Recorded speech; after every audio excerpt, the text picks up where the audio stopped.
Yeah, though if this is actually a tactic, I also have this.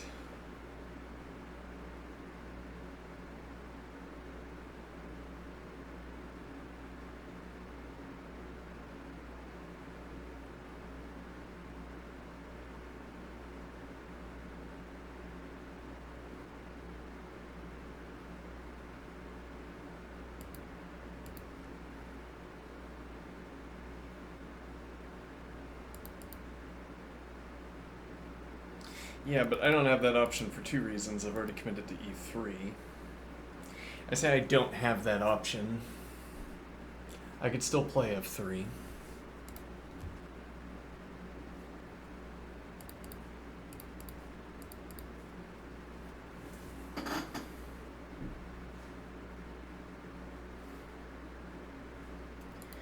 When I say I don't have that option, I think what I mean is that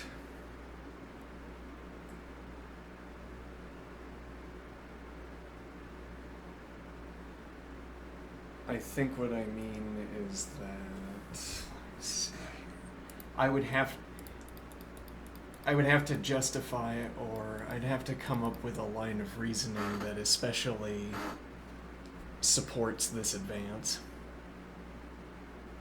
But only because it's like that for every pawn move that isn't part of a forced sequence.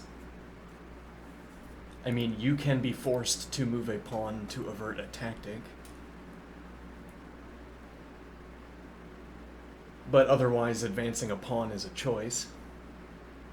And you can be forced to advance a pawn to avert a tactic, as it were, however many moves in advance. What do I mean? I mean that the tactic, such as it is, what would alert me to the fact that I succumb to a tactic might be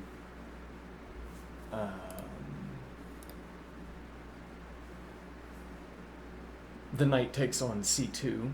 Okay, but the tactic that averts the knight taking on c2, or rather the move sequence I have to undertake to avert this, might have to happen on an earlier tempo.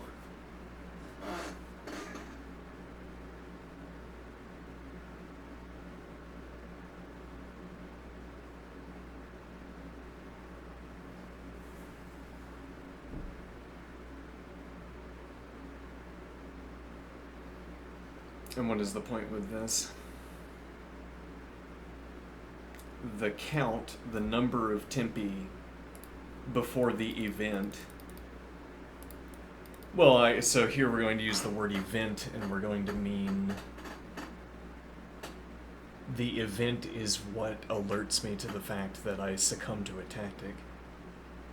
Well, and if the opponent played knight f3 and I said, oh no, I shouldn't have played this move because now the pressure against c2 requires a reordering of my pawn structure, like here, and I say, oh, I forgot about the weakness of this square.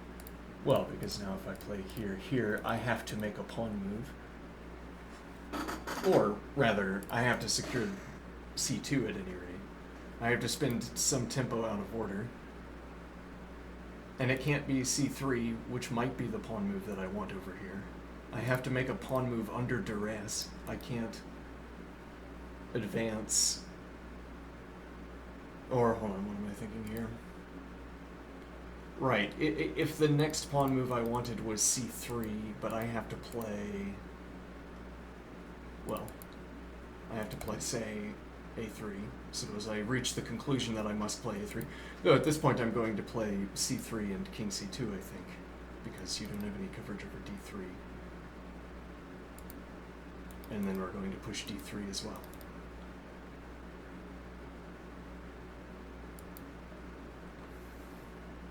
We're trying to get at the abstract idea, the abstraction that... let me think here.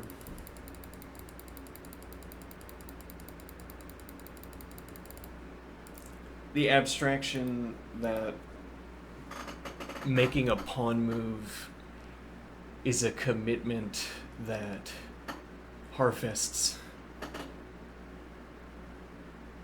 You would like to make a pawn move when making a pawn move is advantageous to do, as opposed to a pawn move that is merely convenient.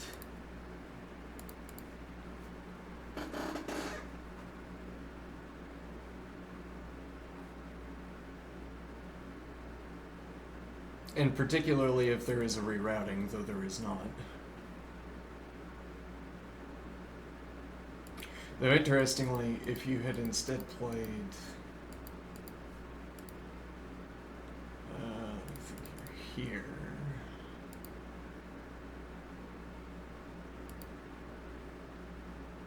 It's not clear that I can play this.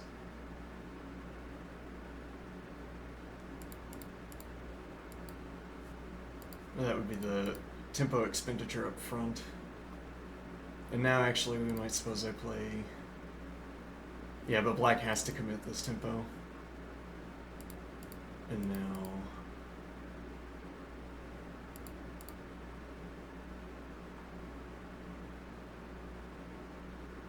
Well, and here I am again, not making a choice that I want to make with my pawn structure.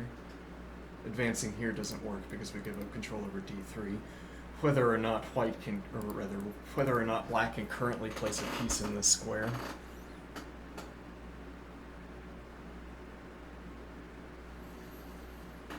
As in, the one way to think about the badness of this pawn move is to point at the weakness, but a different way to point at the badness of this pawn move is that I had to make another pawn move. And I didn't make it to harvest, I made it to claim a tempo against the knight. But what do I mean by harvest? So now the word harvest is serving a kind of technical function. What do I mean by harvesting an advantage? What is it that we are harvesting? An advantage, you say. What is it? And by what means is it harvested? Okay. These are the kinds of questions we need to ask when we instantiate a new term, I suppose. Okay.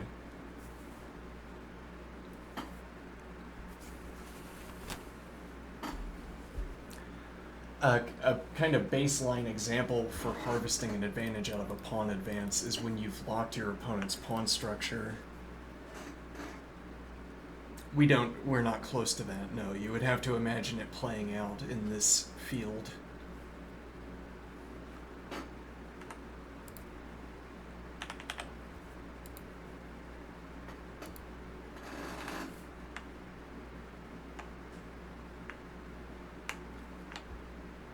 Alright.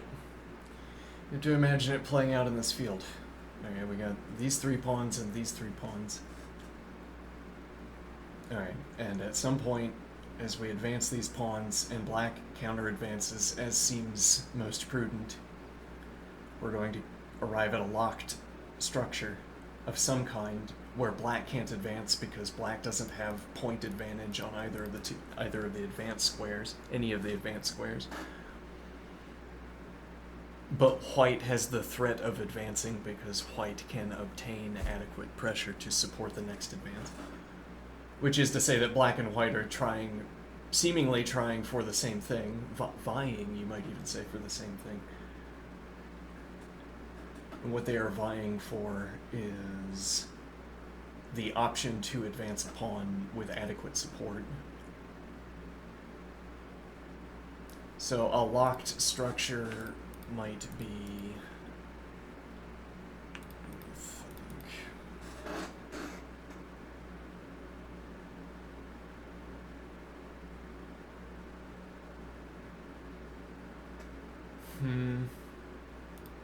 I don't think that's what we were trying to... I think we were trying to imagine...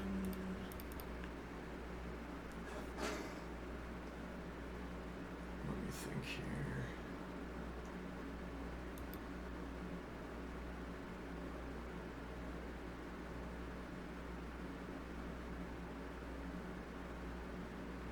Well, the idea is to deny the advance with... Well, a locked structure. I don't know if I think we're mincing our terms already, but this is locked in the sense that black can't advance.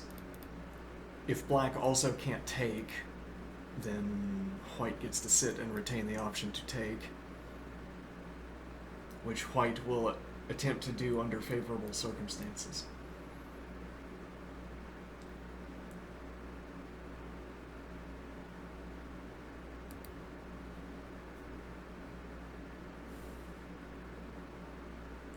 But I don't think I don't think that pawn mechanics per se are what is relevant about this observation. We have the minor piece over here.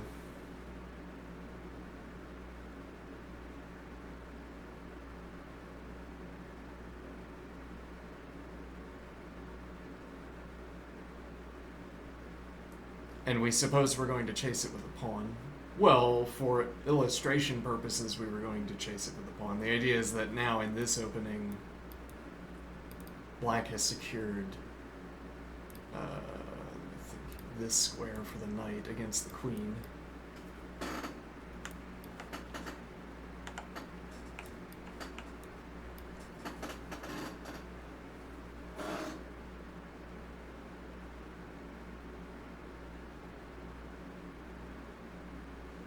So now when we kick the knight doesn't have to go back to f6, which, well, this would be the textbook case of this didn't really cost a pawn move so long as I like a3.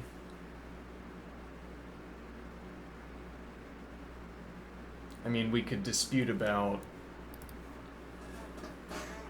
dropping pawn support. But the point is that if a3 and you have to go back to f6, you can't claim that this was a wasted tempo, I guess, is one way of thinking about this that is striking me. If you go back, you can say that this advance is bad, but it's harder to claim that it's a wasted tempo.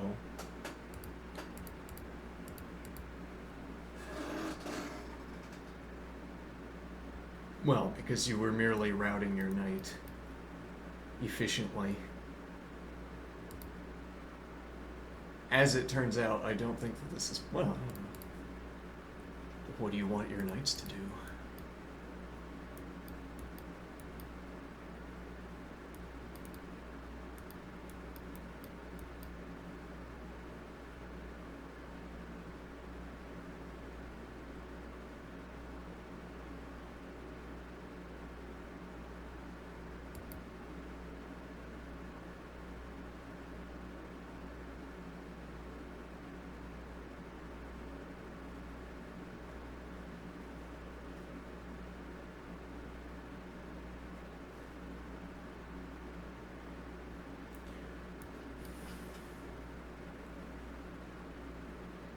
Well, and this square is rarely going to be useful to the queen. I feel like we're dropping a lot of ideas about forced pawn moves. I'm trying to make a point that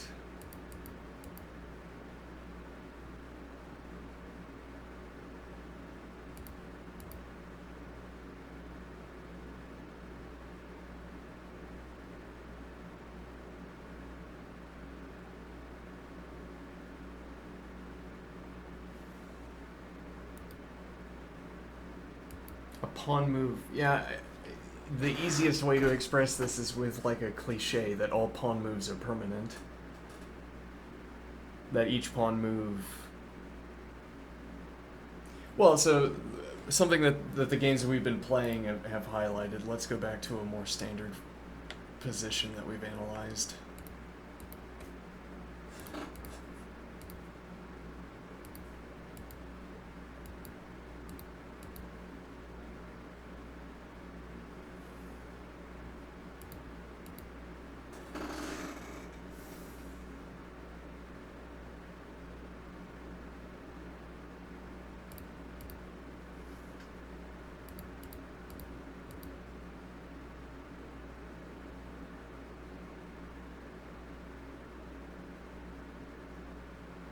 Okay. Black feels obliged to make this claim. Why? I guess because black is the analyst hand.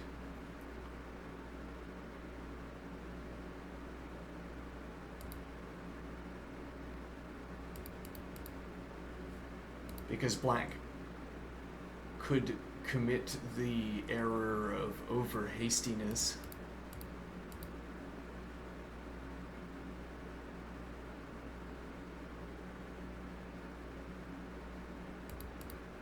And commit it to the extreme, even though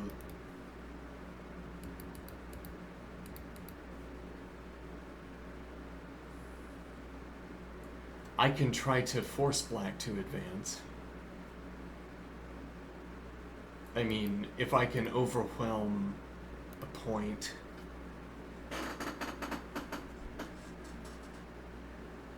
if I can apply an adequate number of points of pressure to a square where black has advanced a pawn, I can force black to advance again. We know there's a pawn there because black advanced a pawn there. Okay.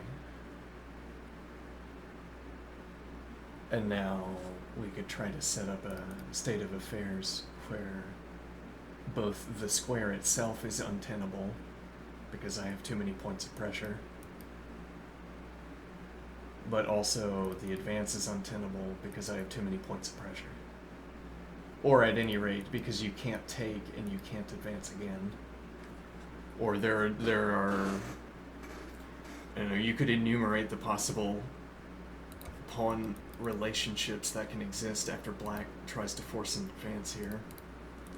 Black tries to take, black tries to advance. But then we would need to evaluate what these pawn structures are like. I mean, it could somehow be that this is exceptionally good for black. But can it be that, like, can that case I just described actually obtain? But what does that mean here? I say somehow this is really good for black. And what that really means is that if you pulled up an engine and ran it, it would have a good black evaluation. In a case like this, for instance.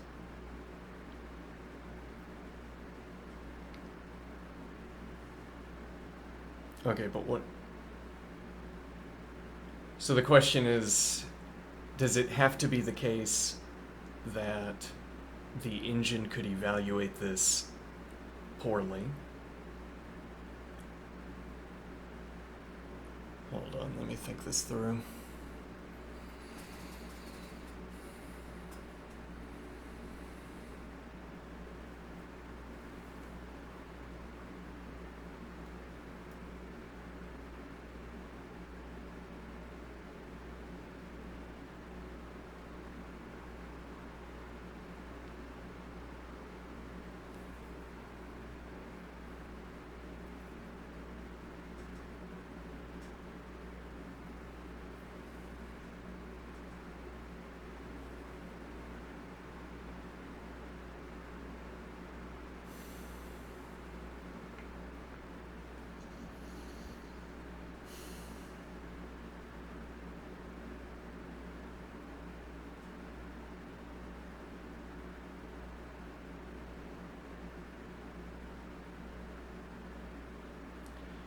The question I'm trying to ask is it always possible early enough in the game to design a good outcome by choosing what your priorities are, by updating your priorities adequately?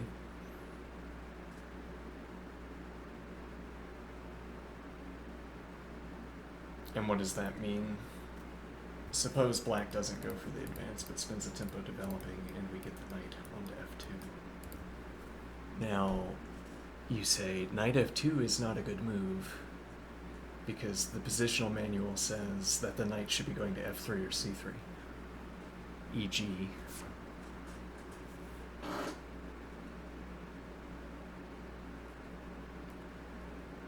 So the abstract observation here is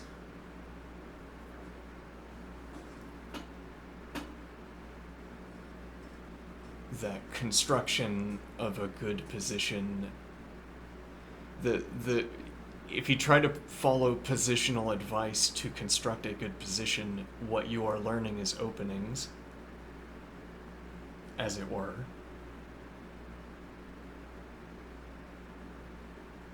What I mean is that the positional manual is, maybe we could think about it as a way of shorthanding observations about lines. What do I mean? If a positional manual gave the default advice that knights should be on f3 and c3 because that's where they're most effective, the book is saying that because, well, you can insist on playing a given way. The opponent can only divert you so much from pursuing your priorities. The opponent cannot prevent you from playing knight f3 and knight c3. And then if you insist, you can make pawn advances that prevent pawns from kicking those knights.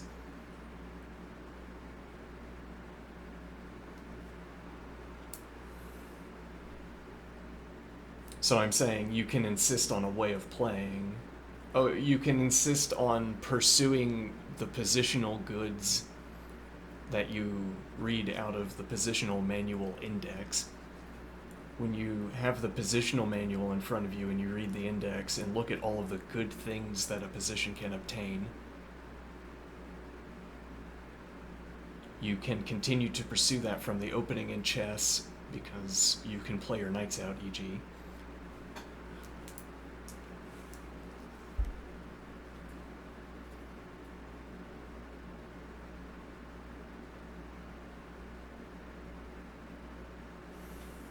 Now what is the point here?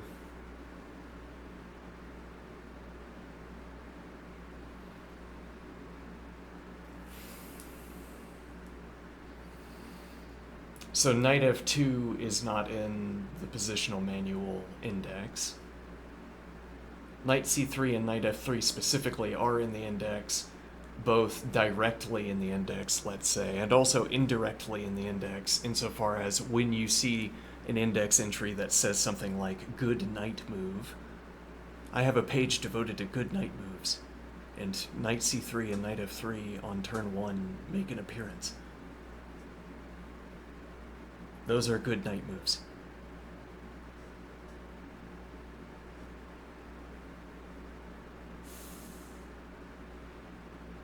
I keep referencing the index of the positional manual because that gives us a list of terms we could cross-reference with the text.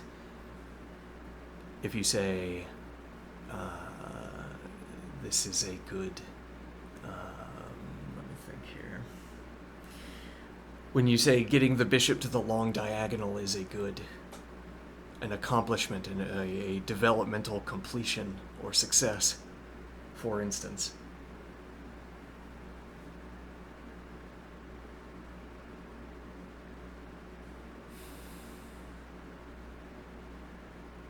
So if you're looking at your opening, or if you're looking at your position, you could always say, well, if nothing else, I can fianchetto this bishop. I can introduce a fianchettoed structure because that also is quite difficult to prevent.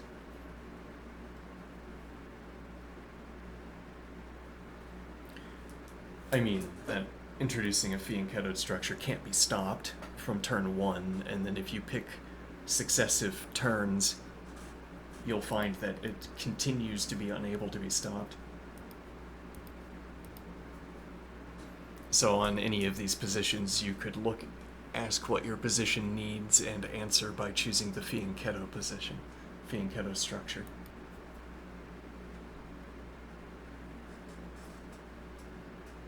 And then you would have one of the terms from the positional manual represented in your position, which you think is a good, claim is a good.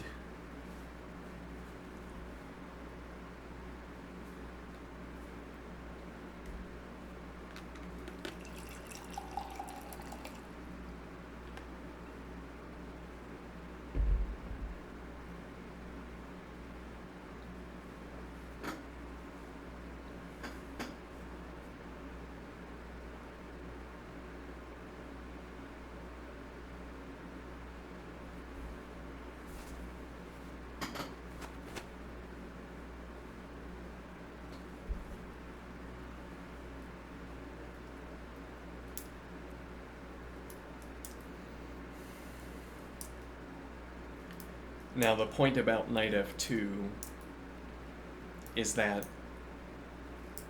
reversing this relationship to the positional manual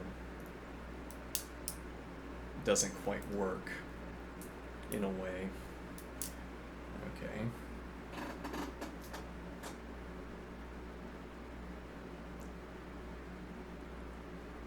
If I could revise my search of the positional index. I'm going to look at entries in the index that are moves, numbered moves. Okay. And then I'm going to go to the page where it talks about those moves, or I just assume, or we establish a rule, we only put moves in the index if we call them good moves, and we don't put bad moves in the index. Then we would know by default that a move was good. Though we could also have a different color and say that we have a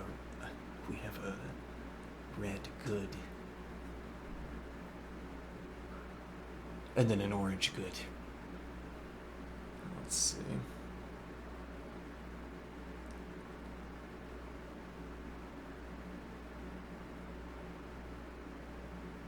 But then if I scan the index looking for F2 and I don't find it, I say that's because knight F2 is not a good move. But the good moves in the positional manual are the good moves that arise in the positions that the positional manual considers best. As it were, a positional manual is tuned to openings. It's tuned to the extant openings.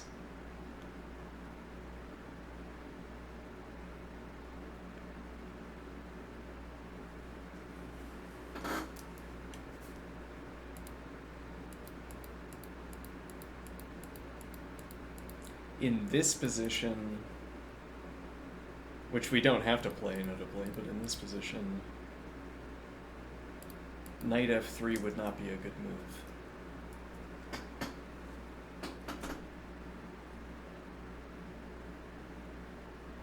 Let's suppose.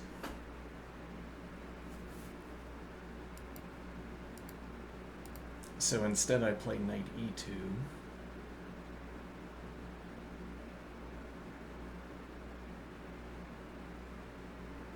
And here we have another move that doesn't show up in the positional manual index. Because it's not a good move, but that's because it's not knight f3 in the Italian game.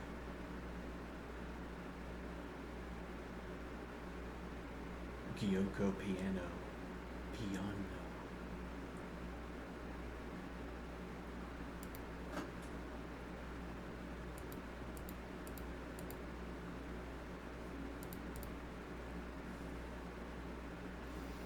So this question about this line that ends at knight f2, what we're asking is, can you reinterpret what the positional manual tells you in light of new information? Well, one point here is that black could say, or white could say, okay, so black makes a move, and now white says, fianchetto. Why? Because it's available and there are 2 pawns in front of the dark squared bishop. And it accomplishes a good. I still have a good to accomplish. So interestingly, black develops bishop. And now I still have the option to castle. But I have the right to castle, and then I have defensive d2. I don't know if this would be a good move. Well, I don't know if I... I don't know if I want to play it. Okay.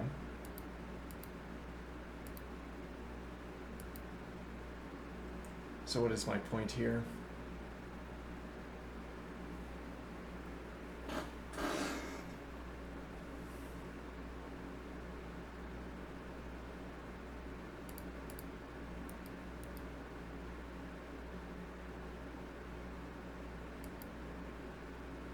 I feel like this is a little bit more scattered than some of the recent thinking sessions.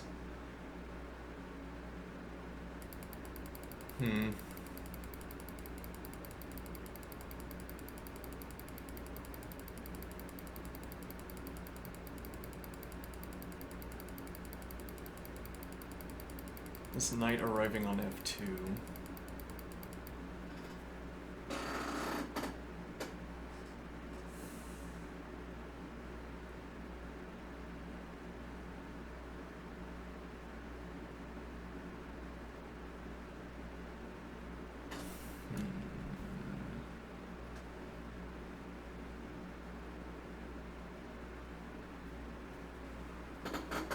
Well, so the point, the reason I keep raising the fianchetto is to say that let me think here. The reason I keep raising this observation of the fianchetto.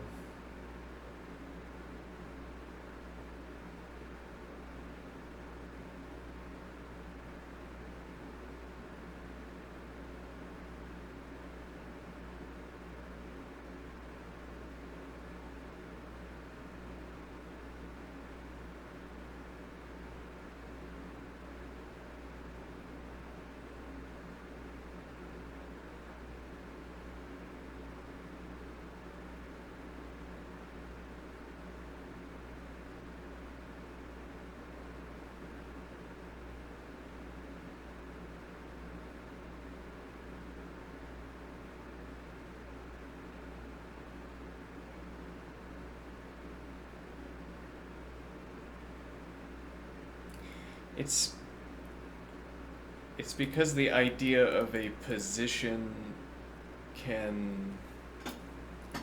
the idea of a positional good can keep snapping back to these finite structures, these particular structures.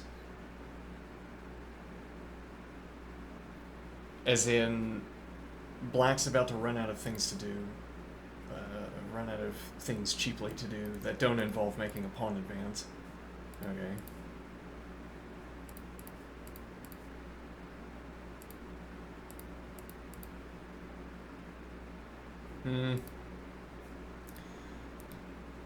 Yeah, maybe. Black is about to run out of things to do that don't involve making a pawn advance. Okay, and then black is going to have to make a decision about what to do with the light squared bishop. Okay.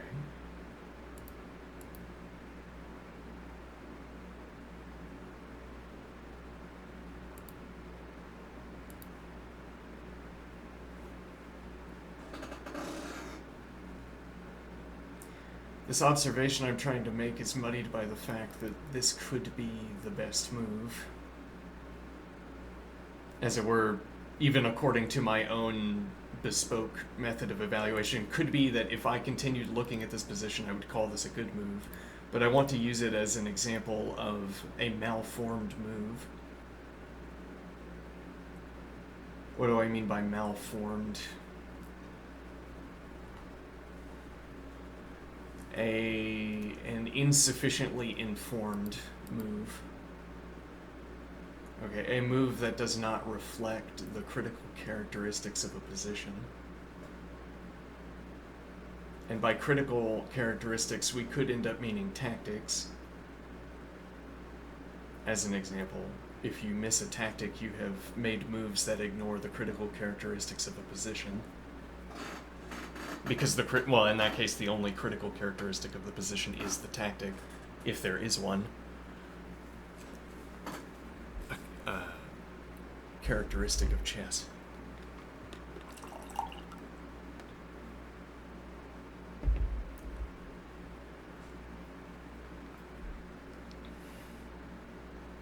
So the idea is that you would make this move because the positional manual says bishops on long diagonals. And at the end you have a bishop on a long diagonal. Not for nothing. Though this is also arguably taking the place of a pawn action. I mean, it is a pawn move. It is committing you to having the pawn on b6 for now, or having made a pawn move and not having brought about either a5 or b5.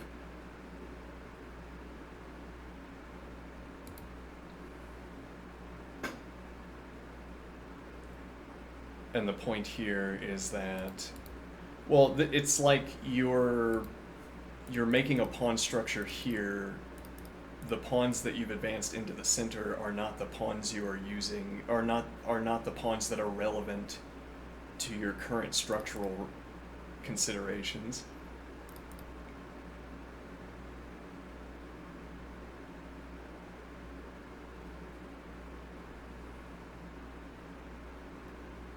I say the goodness described by the positional manual snaps back. So I am thinking this position, out of the many bishop possibilities, this position warrants somehow a choice other than these squares, or rather one of these squares, or a later selection of bishop e7. Actually, this would be tactically illegal anyway. You'd have to play some awkward move like this. Like, you'd have to cut your diagonal out of the... Yeah, so we're ignoring that for now. We're simplifying this example. Well, maybe we should zoom in. Okay. Let's see. What point am I making?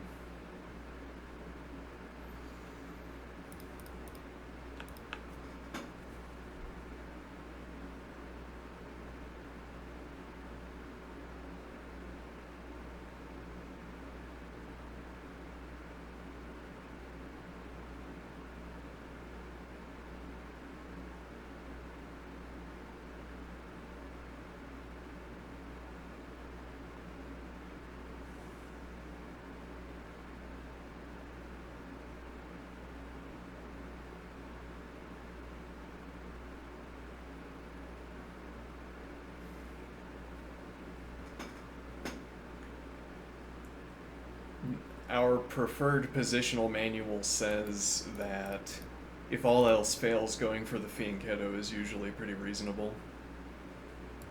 Okay, so now you look at this position and quickly realize that you have to cover the knight.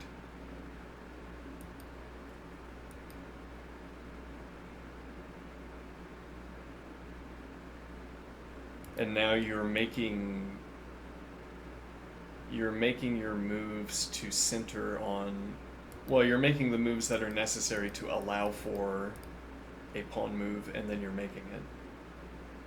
Okay. That could also describe central activity, except now it can't because you've already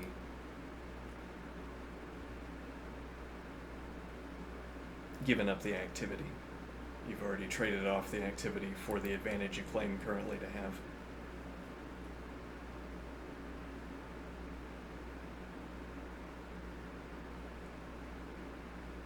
Now over here,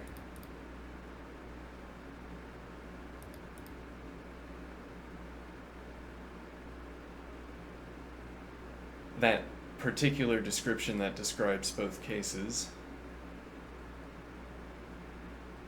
the moves that, I think, making the piece moves that allow for pawn moves.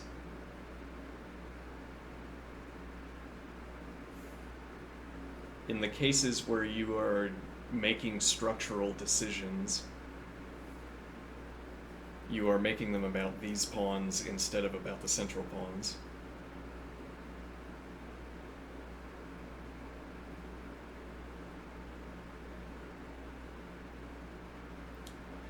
I think that observation is...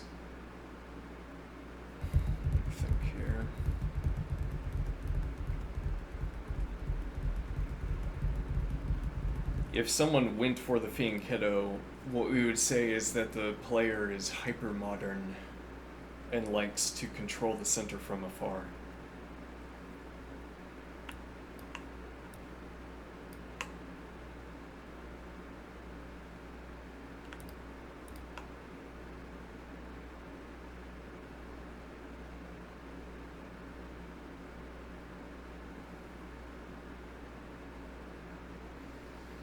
And this is considered effectively a one-tempo sacrifice.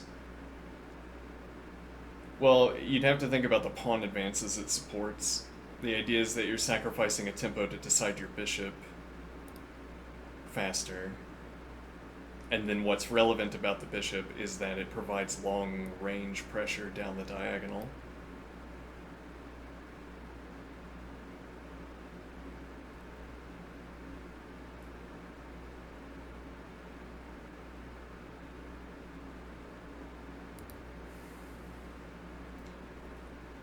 The alternative idea is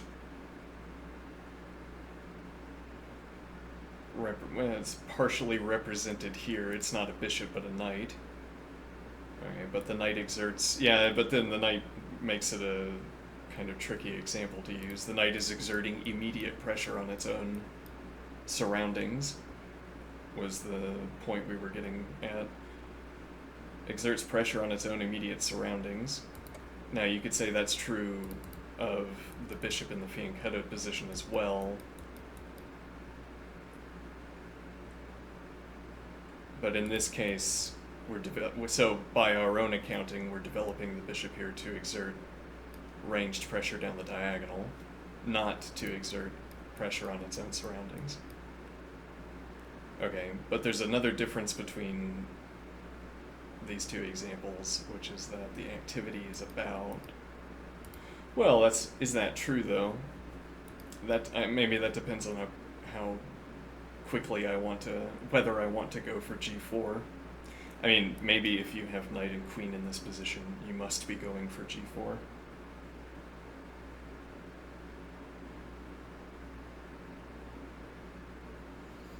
And if you're going for a supported g4,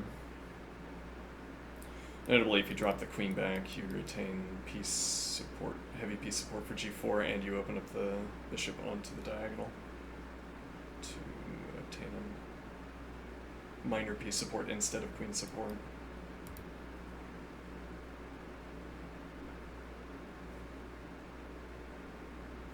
Well, and this bishop is also going to be active in this region. Though, interestingly, we're not going for the E advance. Yeah, but now we don't have the F advance to cover the diagonal. Yeah, it seems a bit of a problem, because we might have to go for the E advance.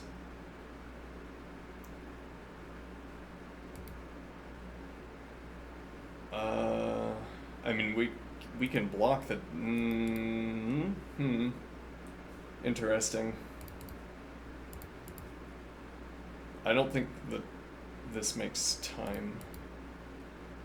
Okay, so yeah, it makes immediate time. But now we're committing to activity taking place on the square where black has just now developed to pressure that square.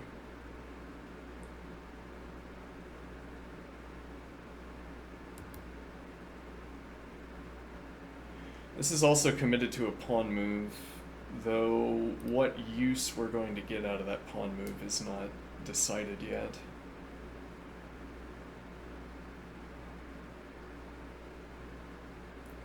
It's a commitment. It weakens... Well, it makes the... Yeah, but we're... Yeah, and then we're committing to another pawn move.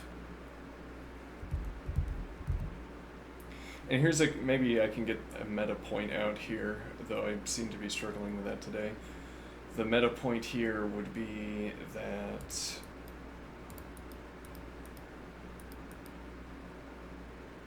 Let me think. If you've committed your central pawns,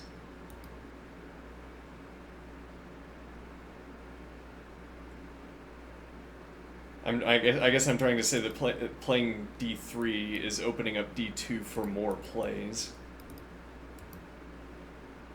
I mean that full sending a central pawn is committal to how your pieces are going to behave, because the activity is more likely to become about that pawn. This pawn is exposed and open to pressure, if nothing else.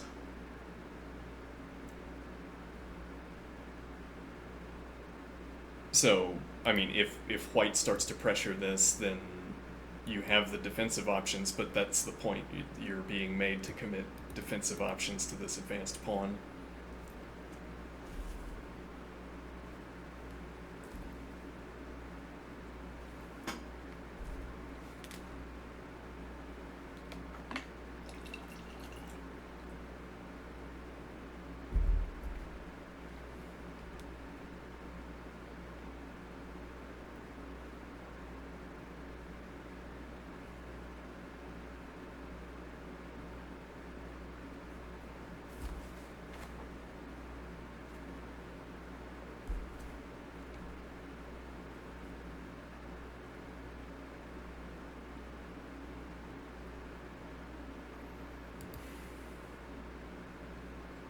Whereas opening up d2,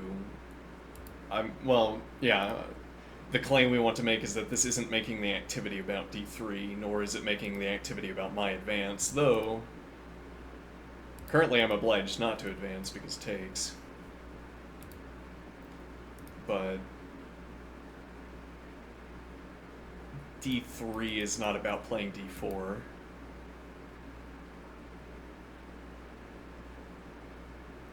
So, well, interestingly, this opens up the point of, or applies the point of defense to the knight. We're willing, even glad to take because it solves our problem. Though this is also immediately offering a peace trade, which we might not want to allow.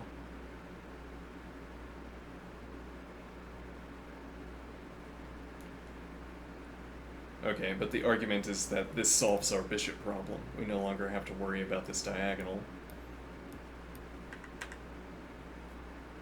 Okay. But also this opens up the option to retreat.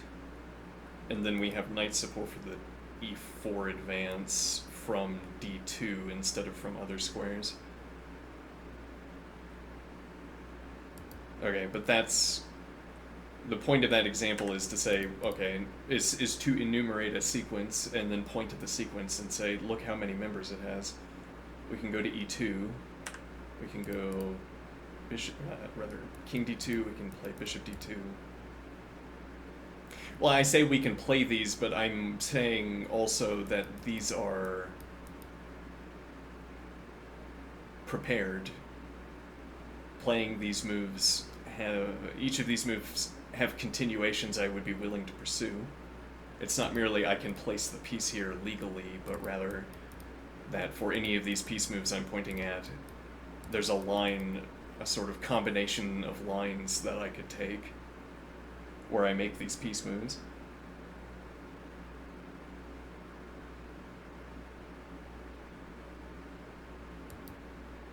Okay.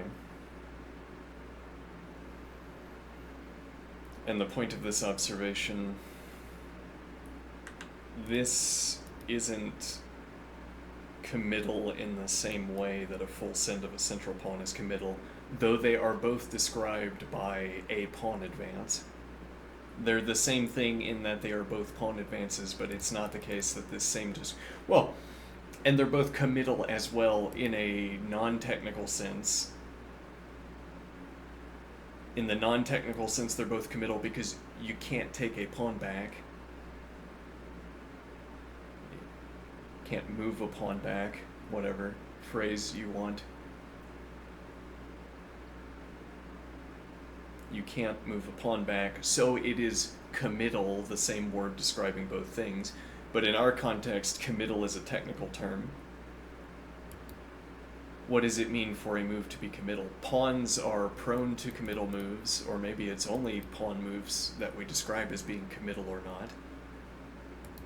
But they're prone to becoming committal moves because activity becomes about the pawns that you advance into the center by dint of them heading towards the center, where they can become subject to defense and offense.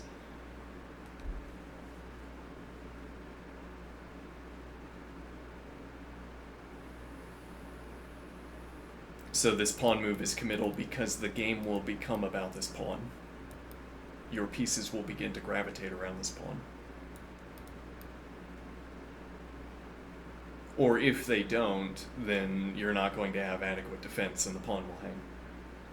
Which is unacceptable, so we don't go into that kind of line.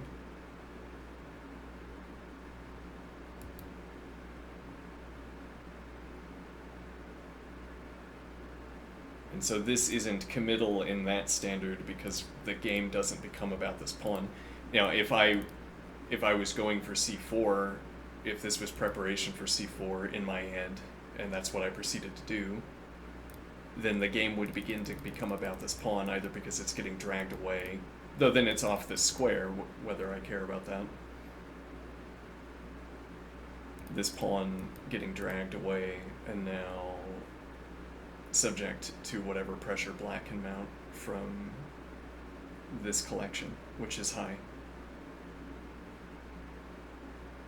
if I don't proceed to play c4, I wasn't involving this pawn in this activity.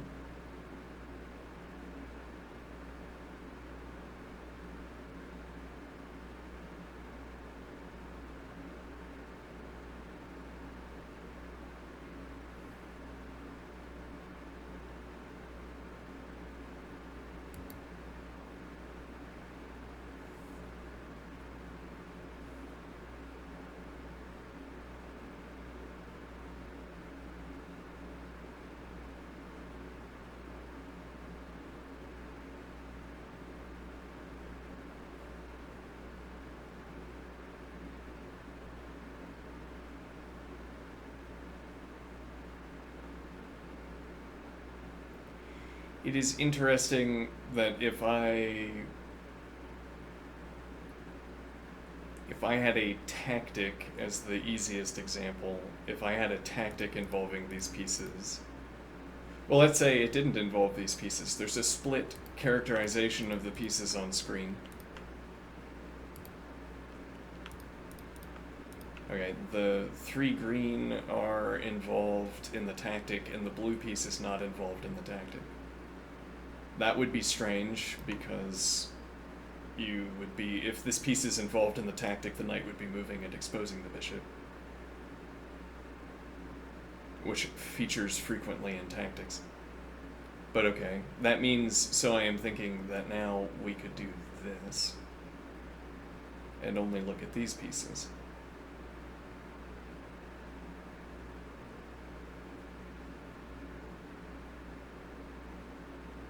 And then in the positional case, I say, we could consider this cluster of pieces. Okay. And then not concern ourselves with this cluster of pieces. What are these doing together?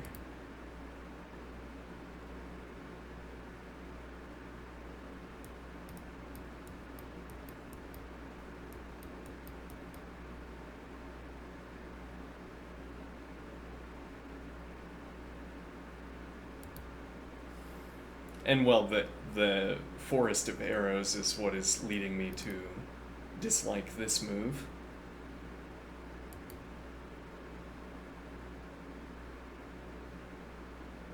Which was relevant to our discussion about whether this is a committal move. It is committal in the sense we outlined above. If I follow through with c4, and then then you could say, so it's committal because you spent 2 tempi. No, it's committal because the activity is more likely to become about these 2 pawns if I advance c4 than if I don't.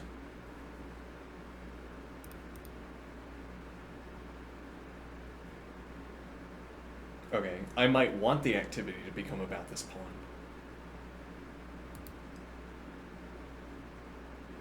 Okay.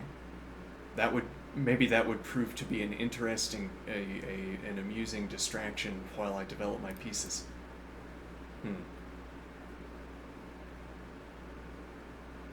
Okay. Then we might ask, what can these pieces do against the advance? What can these pieces, or what can these pieces do against the advance? Wait, hold on. These pieces. Okay, but now that we've put the lens around these 2 pieces and pawn, we are led to ask, what could these 2 pieces do?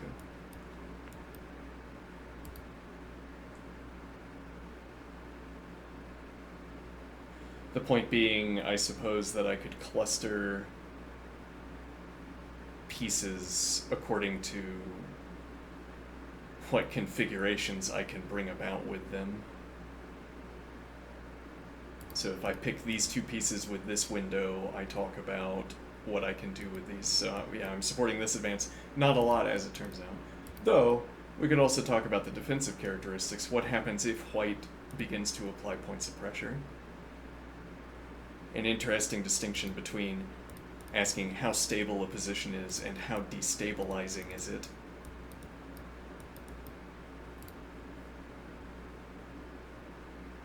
both of which get subsumed under good if we don't make an adequate number of distinctions.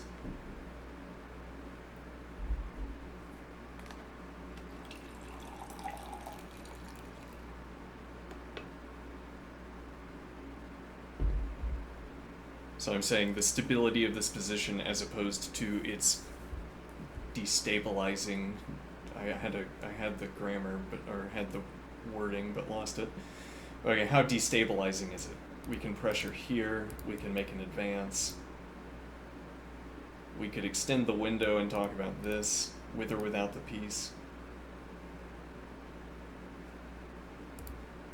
An advance also opens pressure against this pawn. Looks like we don't have that move.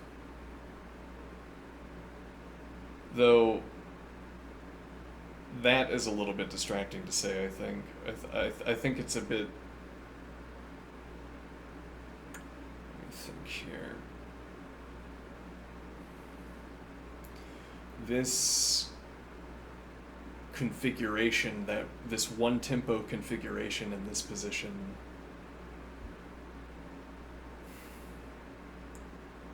I think there's a grammatical habit of saying the queen prevents this move, and it's not currently good, or rather it would be slow to develop it, so you could play g6 to support knight's arrival. But you might say this is bad. Okay, we conclude this is unusably bad. And so now you say no more about this. Well, because it's prevented. Or then in passing you say the queen's position is unstable, I suppose. The queen is not always going to have eyes on this. But I think the point I'm making is that you can cultivate squares, or you are cultivating squares with your moves.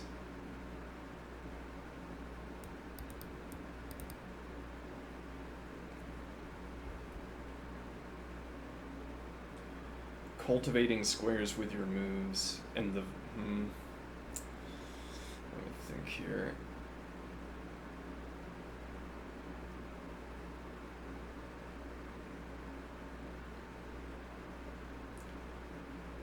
The end point of what I'm currently talking about is that a queen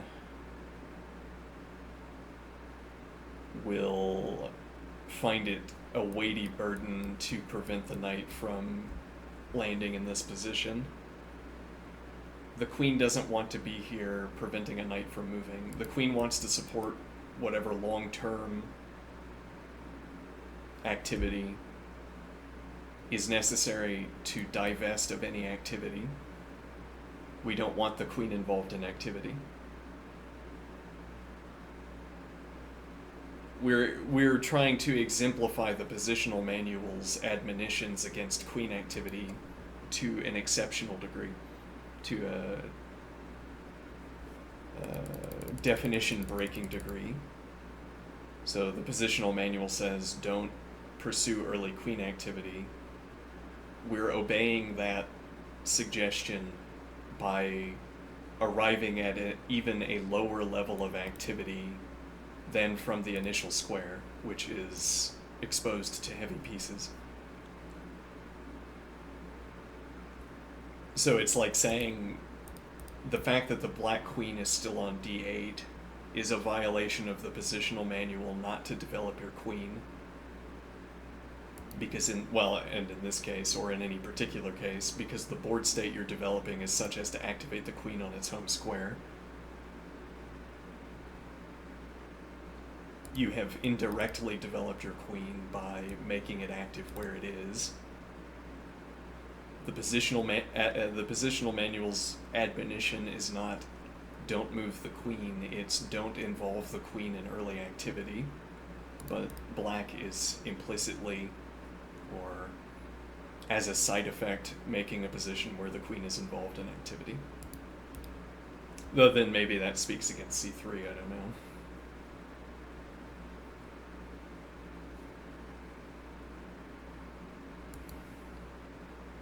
Okay. So now we're talking about, well, so we don't want the knight here, or rather, we don't want to use our queen to counter a knight. We want to use our queen not at all. Though given that we're not using the queen at all, g2 is seemingly a good position.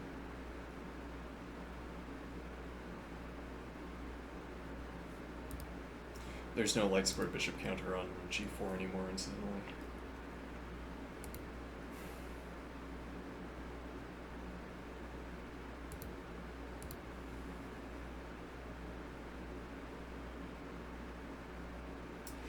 Yeah, but this is where we'd want to be able to play here.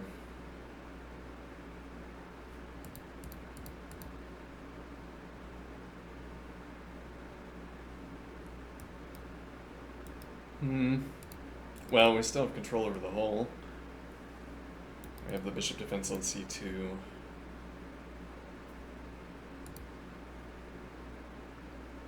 Try to claim this, maybe.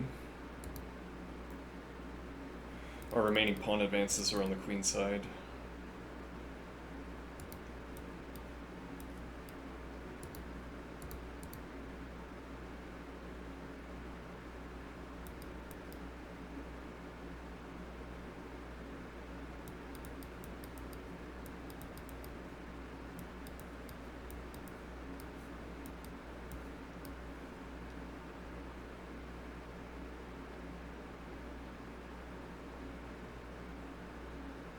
Actually, the knight is trapped.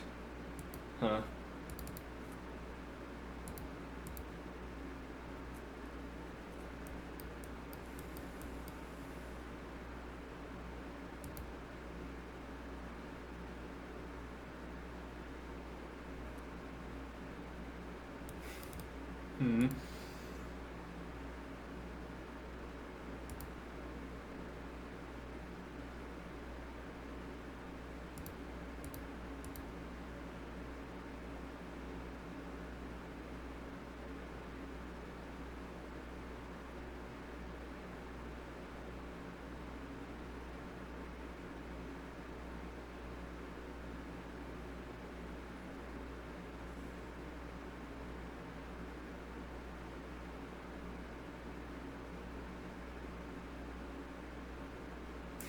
Well, and this pursues the theme of deactivating the queen, though this downside, so...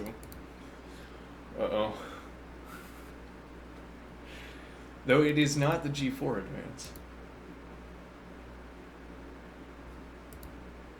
You also can't currently counter advance.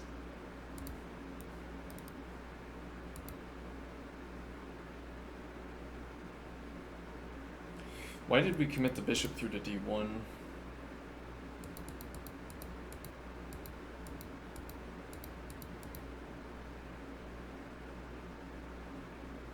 Well, one could argue it was the commitment of bishop to d1 that triggered the fianchetto development.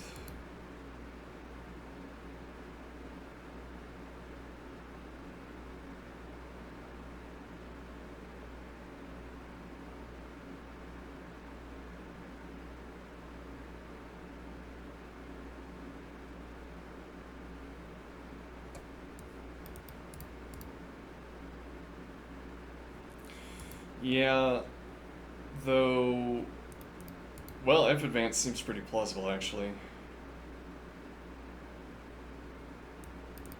Bishop e6 into knight d7.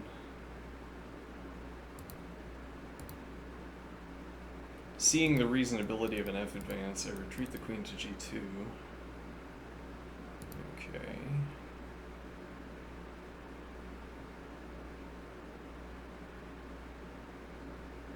Also immediately opens up bishop f3.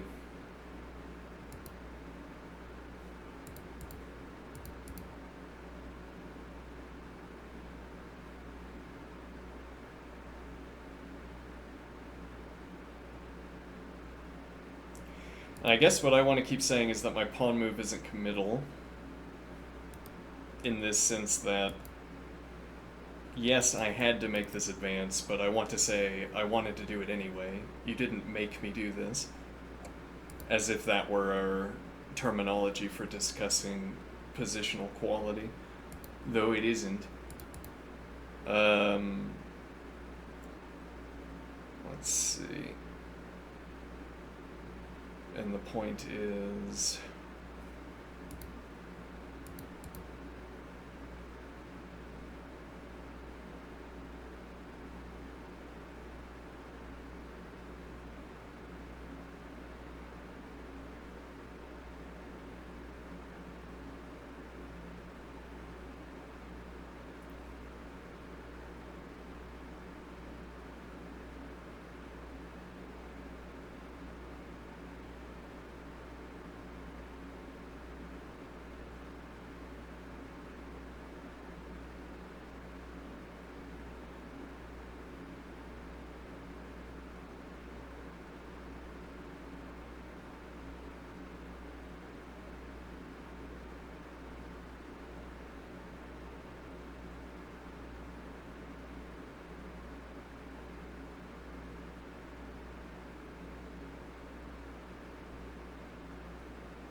trying to talk about committal versus not committal pawn moves.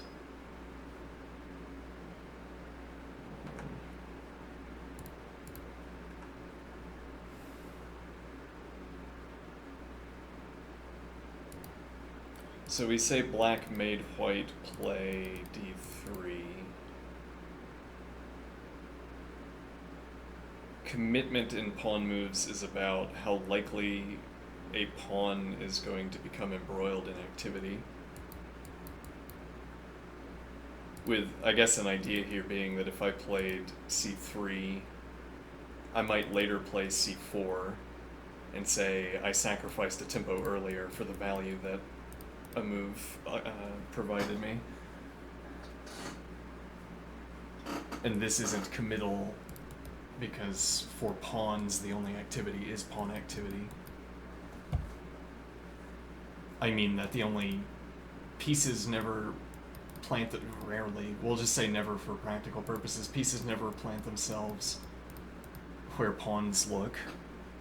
And yes, okay, tactical counterexamples, but not interesting at the moment. Pawns are only disturbed by pawns, generally.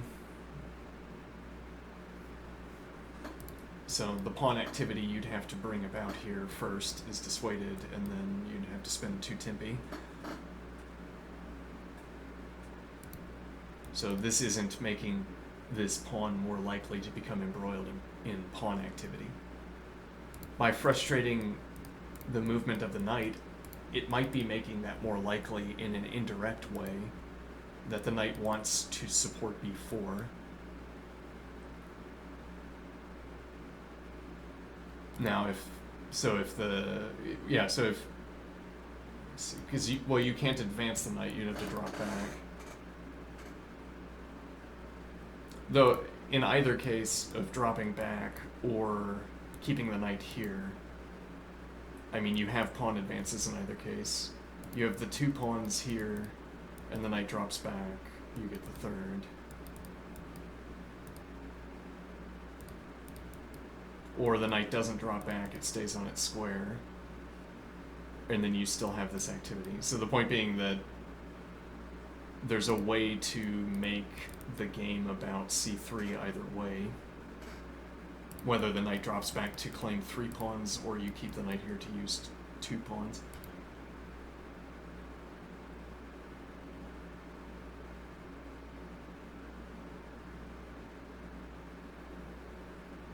As opposed to this case, where the knight can play through to b4, actually pressure c2.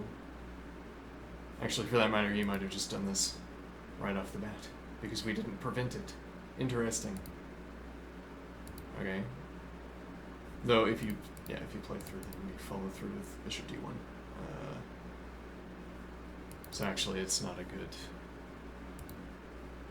tempo gainer. But okay, if you prefer the positioning, We're not claiming tempo against the knight yet, and now we could play c3 to force the knight back. This is covered, though.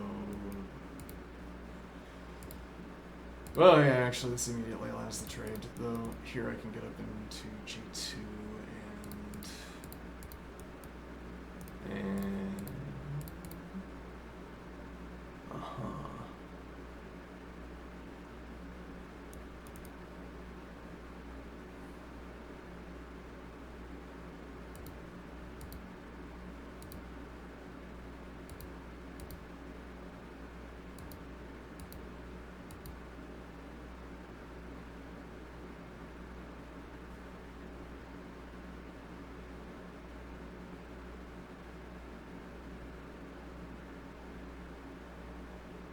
wouldn't it be nice to have the bishop in this structure? Well, it'd be nice to have the king in this structure, actually.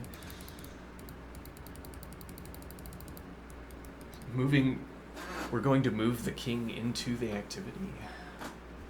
Is that what that's doing?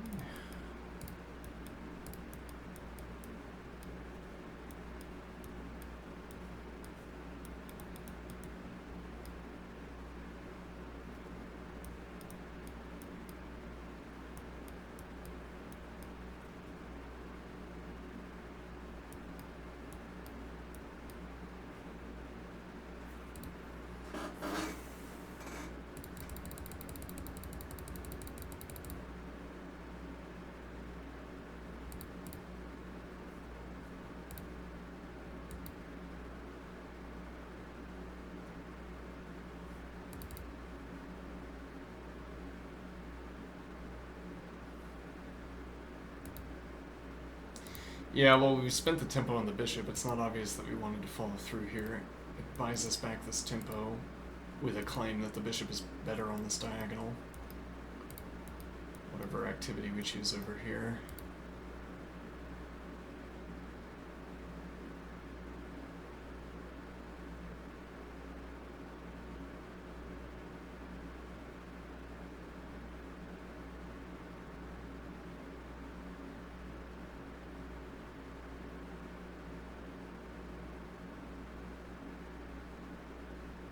Let me think.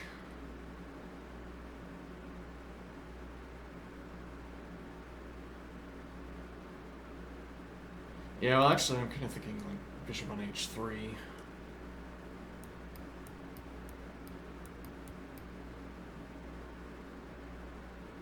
And the king behind. And then we haven't committed these tempi. Yeah, maybe we should just have the queen supporting c2. That might even be more efficient. Let's think here. We don't have to have committed the bishop. We immediately follow through. Yeah, but now we have to respond with king d1.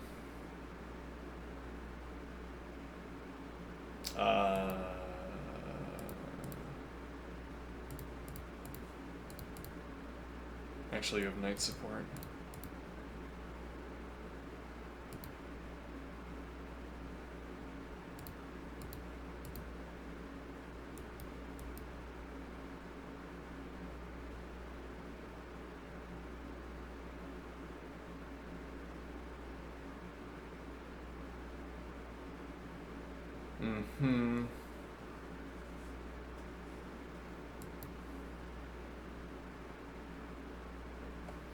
Also denies the bishop development.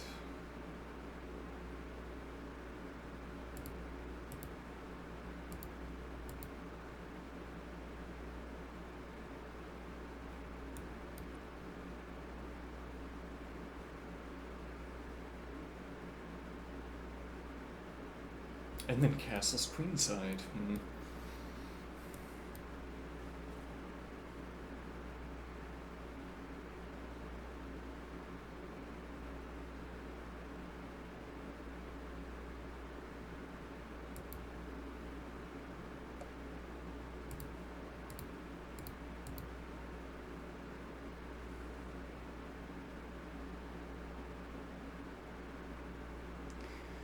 This question about whether you can make me take.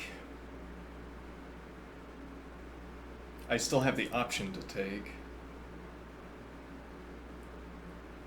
As if this puts me in some kind of calculational advantage. But what I mean by that is... So black still has to wonder every tempo what happens if white takes. If I had to take...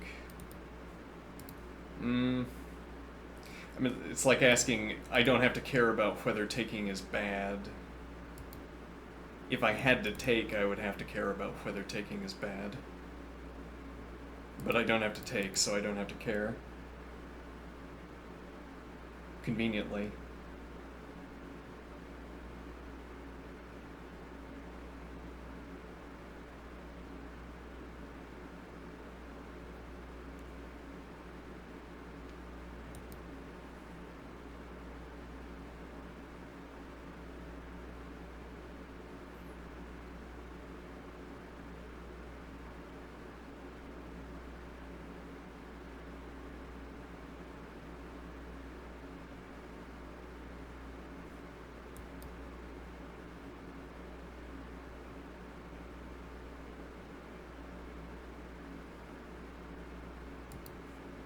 And you don't have to advance this tempo. And again, you still have to worry about this.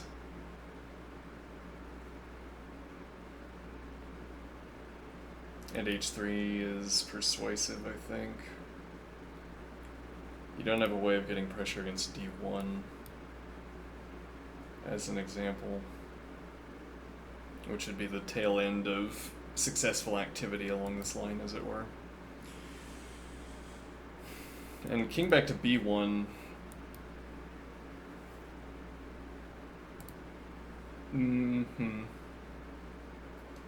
Interesting.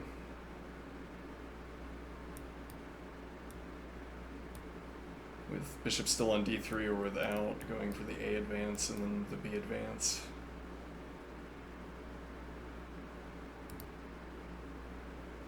Or we could try to rush b4 so that we have king b3.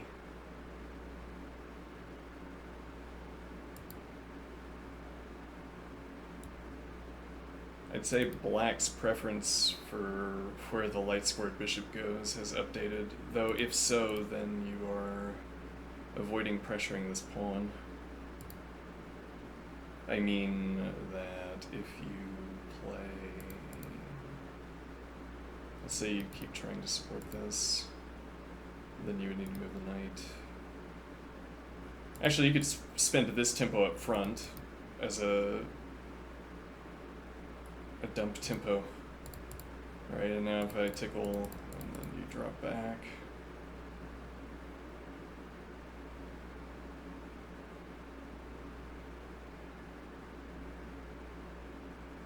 Now you get the pressure against the e-pawn.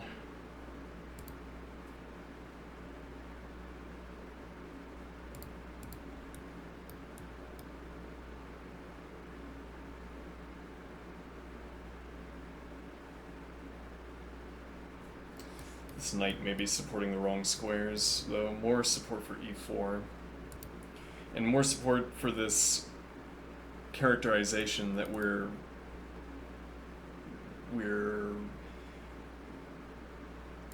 this heaviest square of overdefense, and it's not merely overdefense. Yeah, well, I mean, overdefense is about how many points of pressure you have on a square, but our defense of this square extends beyond the number of points we have in support of it. You can't make the F advance, even if we cut these pawns off the screen. You can't make this F advance. Probably. And what that probably means is that I can make some collection of moves. By the time you get this knight out of the way and look like you're threatening to advance, I can make some sequence of moves. Well, because I already have the bishop. Though you also have the bishop, so I might be wrong about that, but that would be the point of contention, as it were.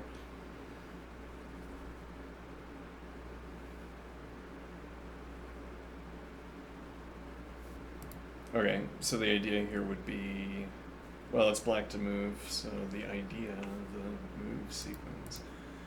This gets out of the way. This doesn't pressure... yeah, it's awkward with the dark squared bishop, apparently.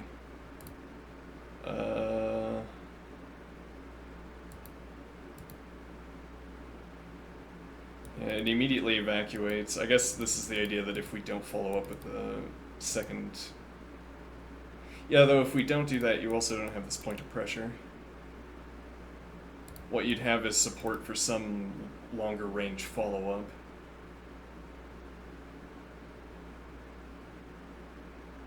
So if after making the F advance, however these pawns resolve, you're presumably going to have one of them, or else you're in a crushing win. So you have one of these two pawns, a pawn advancing to e2, which would be after the resolution of a forced sequence, a pawn arriving at e2 would still be 1, 2, 3, and you have to deal with c2, which is defended by king. But it would be relevant in the case where the pawn advances to e3, I suppose, because the follow-up advance then is supported. Or else you're covering f3 for the pawn, which has to bypass this bishop and pawn that you are not counter-pressuring.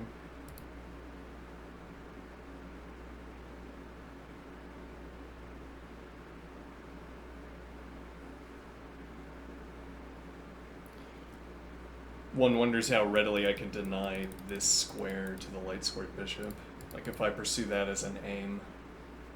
Though I think the aim we're pursuing, yeah, we probably want to spin this tempo at some point. Maybe not.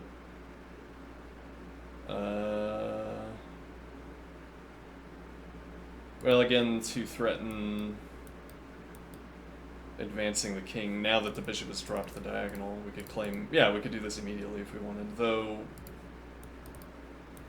and somehow this is preparation. It would depend on how it plays out with the pawns, whether a4 constitutes preparation for b4. I mean, if anything, you could play a3. Though the resulting pawn structure after b4, where it takes, is maybe not what white wants, maybe it is, I don't know. a3, an exceptionally awkward move, but the point is that we might be unwilling to play this so soon. Well, yeah, we don't have any support here, we're forced immediately to take. This would, I mean, taking in this direction would be, yeah, we give up this diagonal, which is quite bad, I think. We would be claiming that we can make this advance, which takes this diagonal back. Then we would have to move the light-squared bishop again, which is awkward.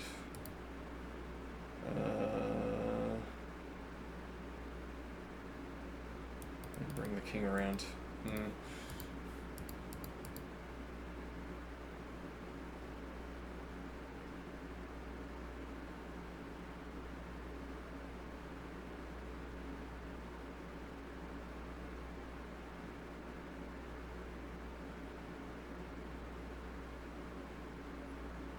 Yeah, but what is preparation for b4 here?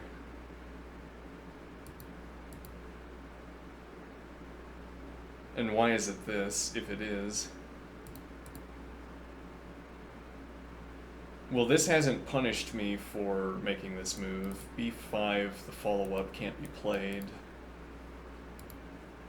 So I guess the point is that it freezes this position for now in a state where b4 could be played in the future. Whereas a3, this position isn't frozen. Black could make the follow-up advance.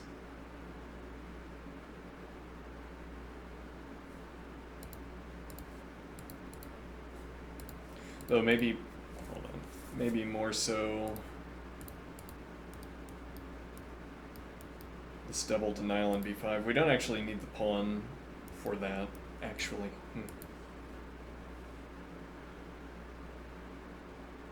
We don't need the pawn for that. The bishop alone works. We could play a4 as a rejoinder to c6 later if we had a preferred ordering. Though I think the point here is that if you don't respond with a5,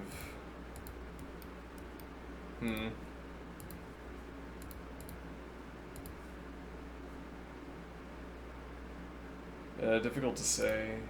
Maybe queen gets off the back rank and starts looking at the queen side. And now we play this immediately.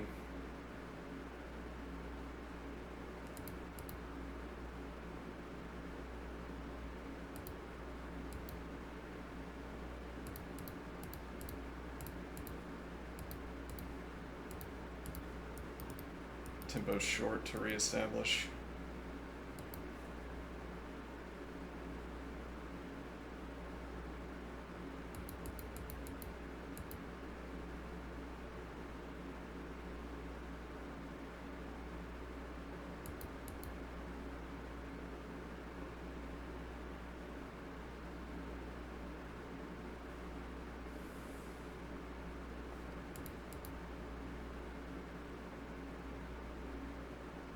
And why isn't it a knight here? It wouldn't be... yeah, it would be persuasive, actually.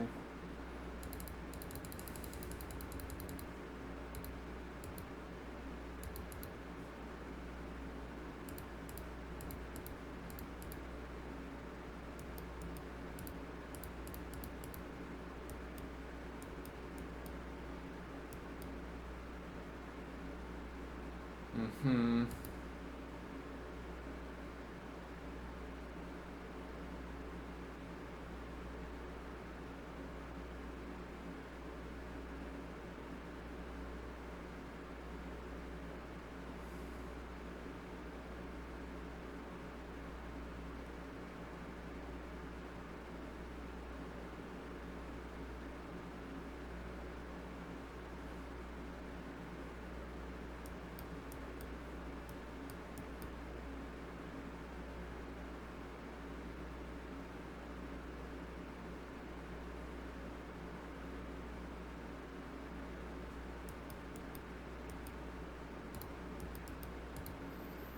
Hmm.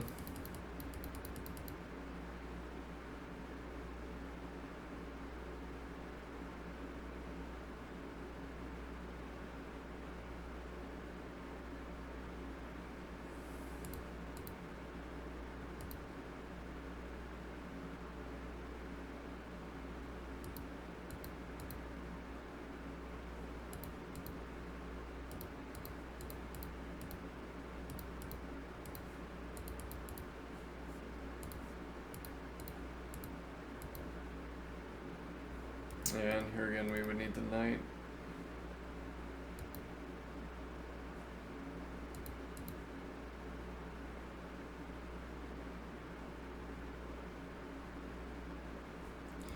Yeah, the queen on this diagonal is a lot less persuasive, I think.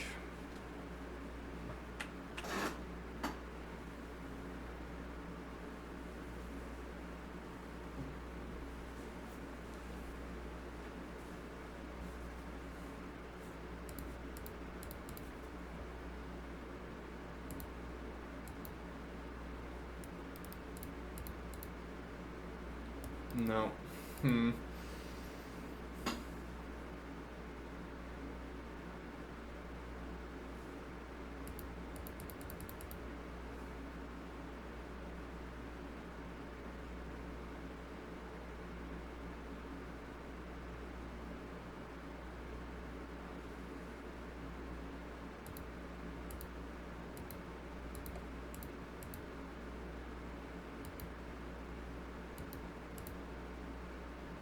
Rook.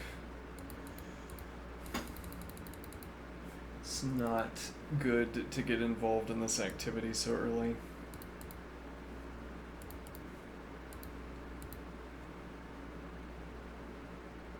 Well, you know, we could play king b3 without b4. We could also play, if black never applies pressure to this. And interesting, rook b3, opponent plays b6, and I always reference the positional manual, but it's more like I'm recalling chat from years ago in my chess stream. And I hear chat's voice in my head saying b6 defends the pawn, and now the rook is out of position.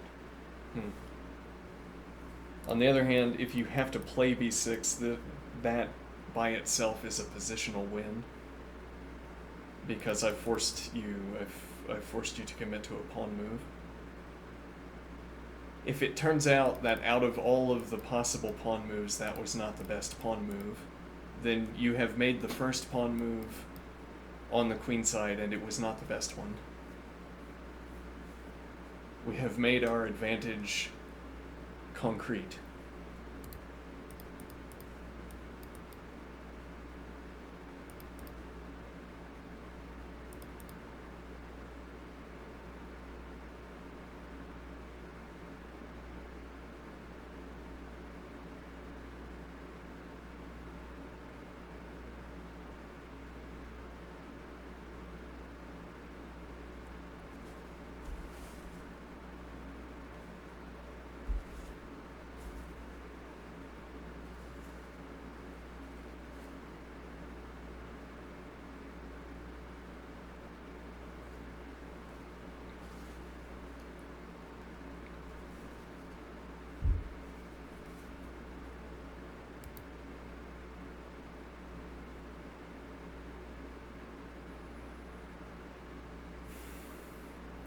Dark squared bishop denying rook a3, stealing our positional advantage.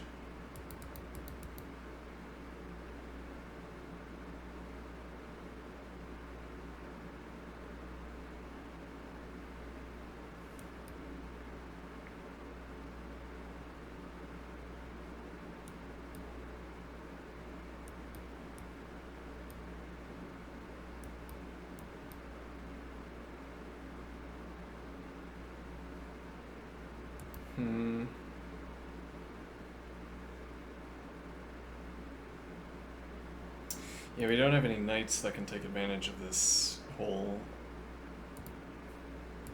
I think I want to spin this tempo now.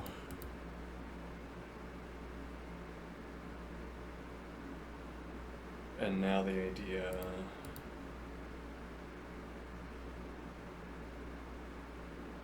And this also is... It's claiming some kind of advantage. Here, we're harvesting, which is a word I wanted to develop, but then I forgot to try to do that.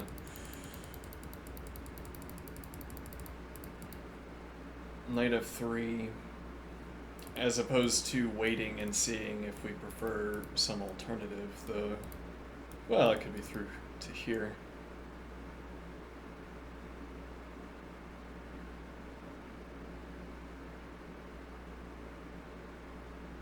Actually, knight through to h3.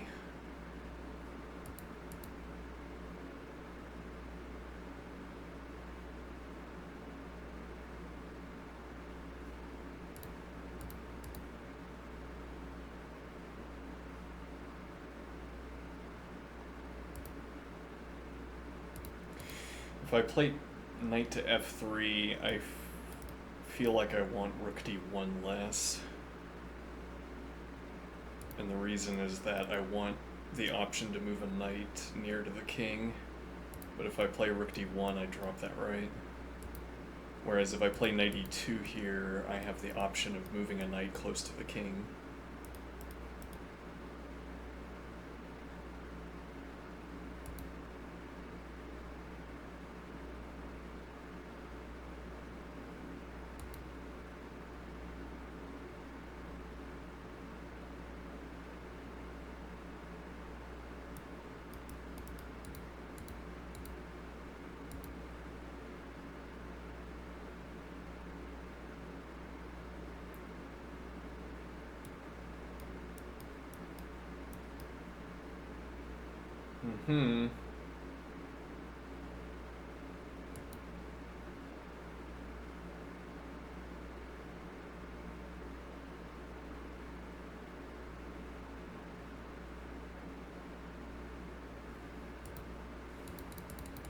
And then the most preferred option for any piece is not yet having to decide.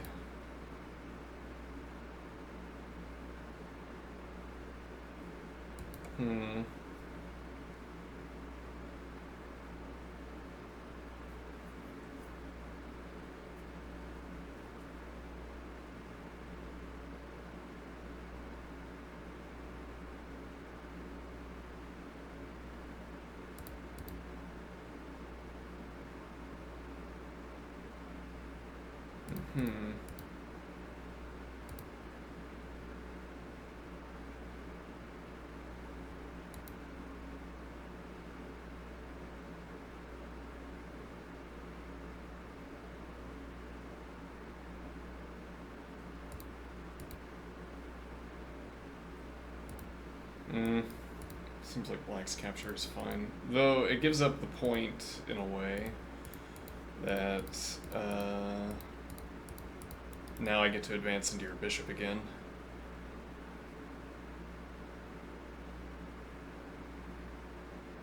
So if I want to insist that we follow through on this idea, oh yeah, we would drop this.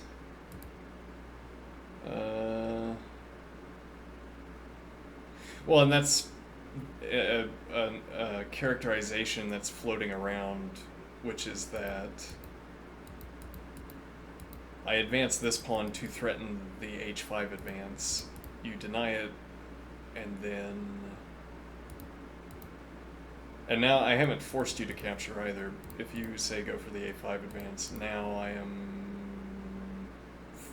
Well, still not forcing, though.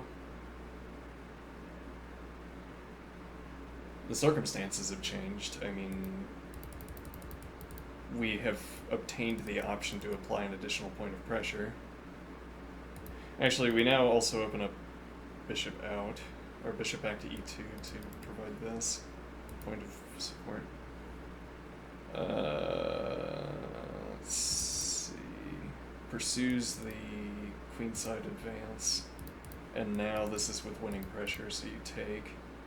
But that doesn't work because we have winning pressure on the capture.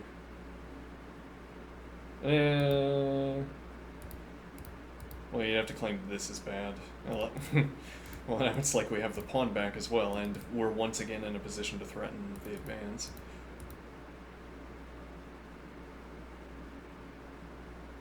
You can't supply another point of support.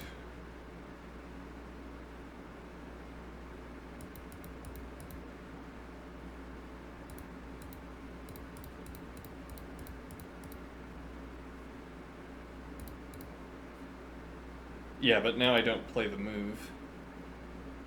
Which is not to say that the move has become bad. That's a bad mode of characterization. Good, bad. It's to say that the best plan might no longer be to pursue this kingside pressure because I no longer claim it with tempo. If you had instead moved rook, say, to defend the base of the chain as you make the b advance, e.g., then now this advance with tempo, pawn is pinned, and we force this advance. Okay, and this is the end state we obtain. Whereas if you initially spend the tempo and we make the advance, do you have a better option?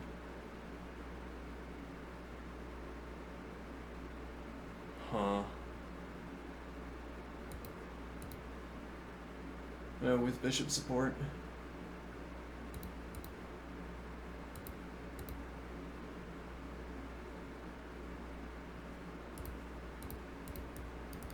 Knight denial on pawn advance. Tempo against the queen.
Yeah, the what's happening when I'm doing these playing sessions, I keep having good moves.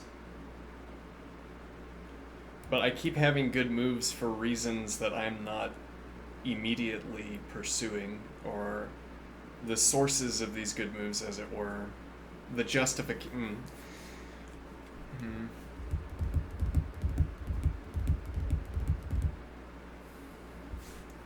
Like, there happens to be nothing on g3, conveniently, and also the queen happens already to be on g4, so I'm not getting in front of the queen.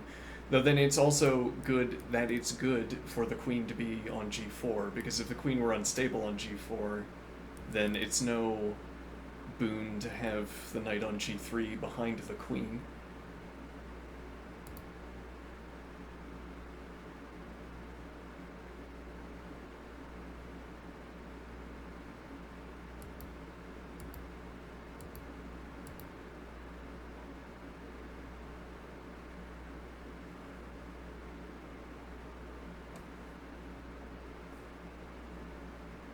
And not taking remains not an option in this case, I think.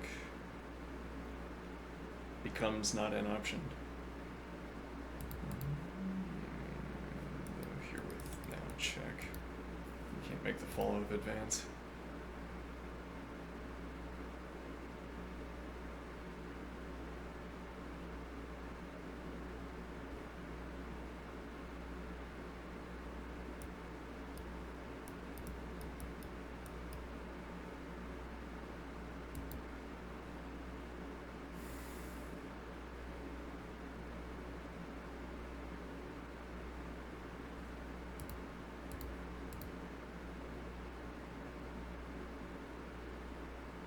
Yeah, well.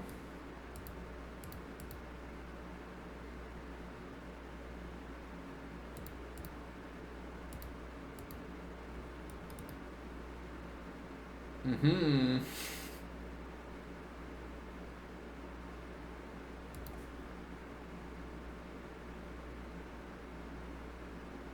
Yes, what do you do about this? If you try to blockade, yeah, you simply don't have a defender here.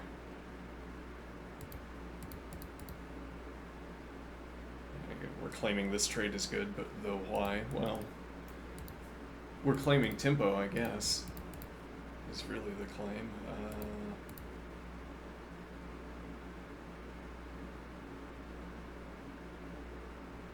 Now the knight somehow here on g4 instead is supporting the advanced pawn, applying pressure to e5 along with queen.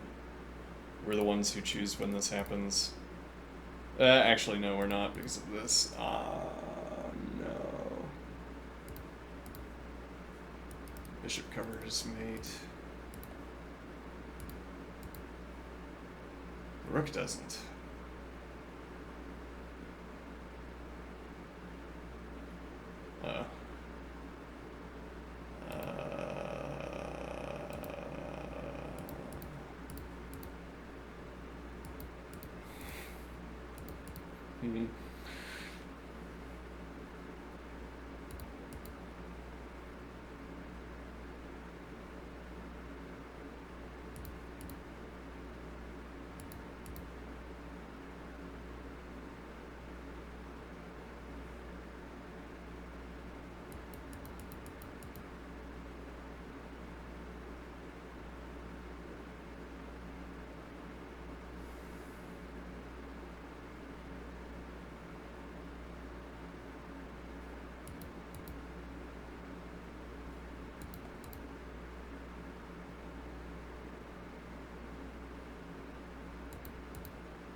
Hmm. Yeah, so you can't advance.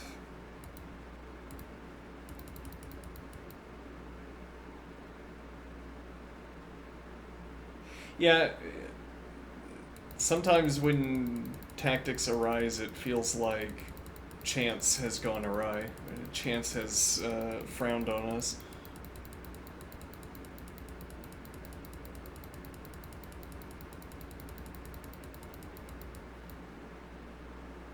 But, well, it's like we want a positional justification for saying Like, of course there's a tactic here because we have... Because our side of the board is clear, and your side of the board is filled with pieces. So there must be some kind of tactical gradient baked in. It's too easy for heavy pieces to participate, would be one observation. But you want the abstract observation to say it's too easy for any pieces to participate, or it's too easy for any of the pieces to participate. Open lines make participation easy. So in this case, you can't play here. If you could, would that matter, is a relevant question. I'm not sure that it would.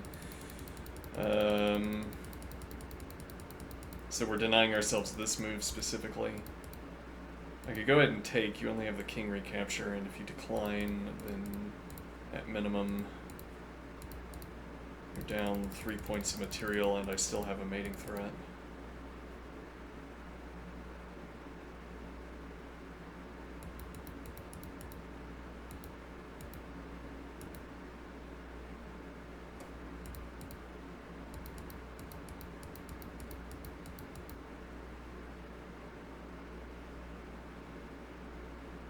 Also, at this point, I'm not sure I'd want to play that. My dark squared bishop is on king protection detail. Opens up now quite easily, conveniently, but we can't really rely on d4 being available. So instead we have to make a non-committal pawn move to develop our dark squared bishop. Yeah, well, committal sounds bad, but then committal is good if you commit when it's good.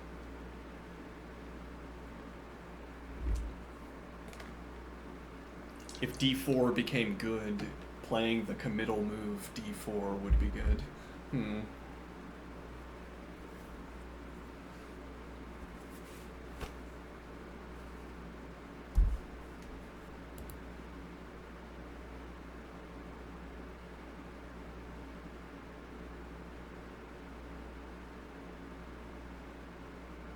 Though, yeah, it's interesting that the move that opens up the dark squared bishop is non-committal.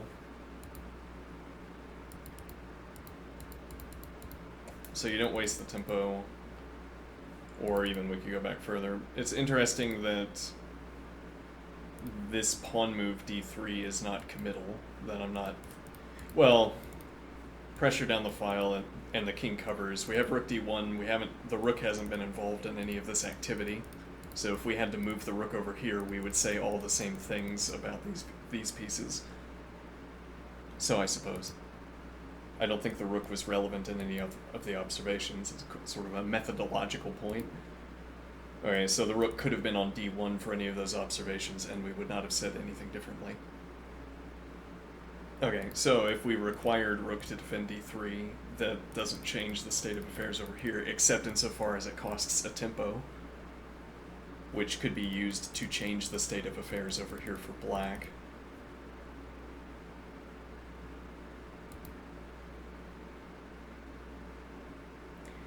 d3 is non-committal in the sense that, well, yeah, if we pull our trick of zooming in, the move here would either be this advance, but you have a bishop here. A rare downside to having a bishop instead of a pawn in a pawn position. So instead it's this advance into this advance.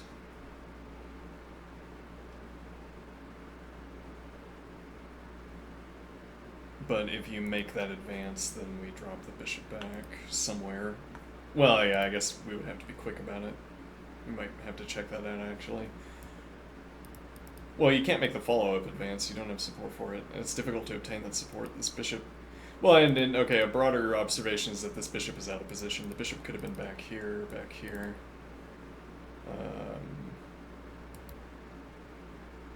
We're on a branch where the bishop retreated in this direction instead. But okay, so black's pawn advance is here. If you made it all the way to this structure, we drop the bishop back, and then we have the pawn break. Interestingly.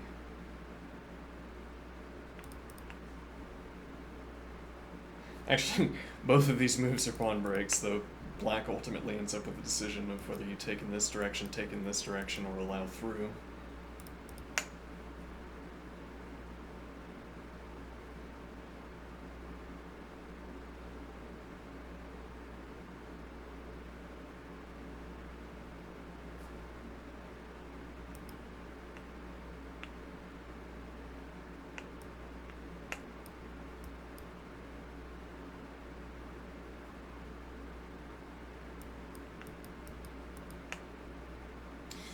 Yeah, that's because otherwise the coloring can get awkward. I like having the opposite colors for arrows. I'm not sure if that's correct from a tool usage perspective. Let's think. Yeah, I guess that's the point, that if you want to talk about the support that the pawns provide each other, though that's kind of a deprecated way of speaking.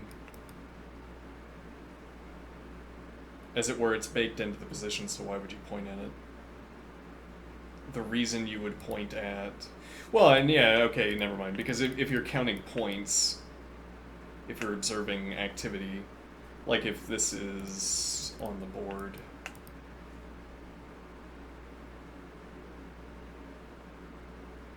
then... interesting, or... let me think here. Here we're interested in communicating the pawn-to-pawn point of pressure.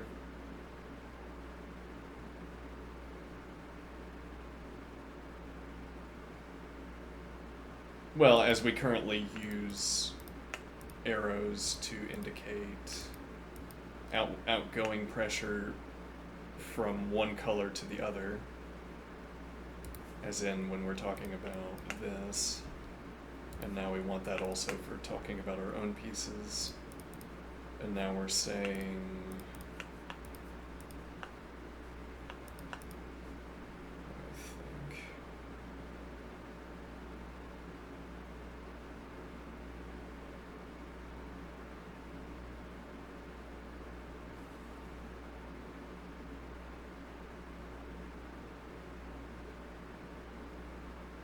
I'm getting lost in the mode of analysis.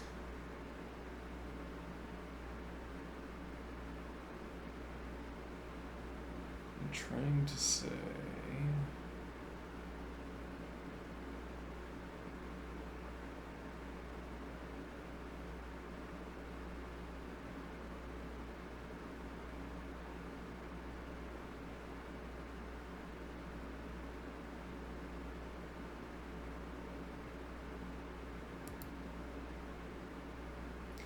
I was making an observation about black's remaining pawn advance with these three pawns, specifically because we were talking about d3.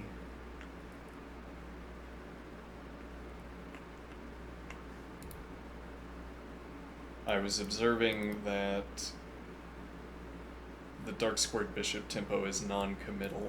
The tempo we would have to spend on this pawn is non-committal, in the sense that black is going to find it difficult to apply pressure.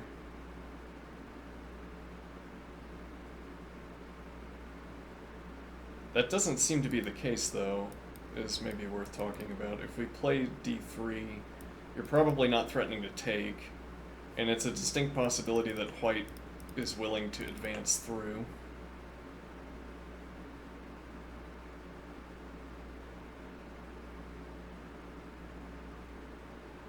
Well, advancing through is a pawn break, usefully. Well, and I guess the point here is that if the king drops back, for instance... Yeah, though if that is our way of getting the light squared bishop out of the way of the D pawn, then that's a lot of Tempe. If it doesn't meet our current technical meaning for committal, it is nevertheless 2 Tempe that you have to spend before you can play D3 and open the dark squared bishop up onto the king side. Whereas if we'd played knight f3, though it looks like we can't do that, then we have the bishop drop back. Yes, though I'm a little bit loath to drop back. Dropping back is like an admission that my line wasn't perfect. But also, it's abandoning the original perfect line, which would not go back.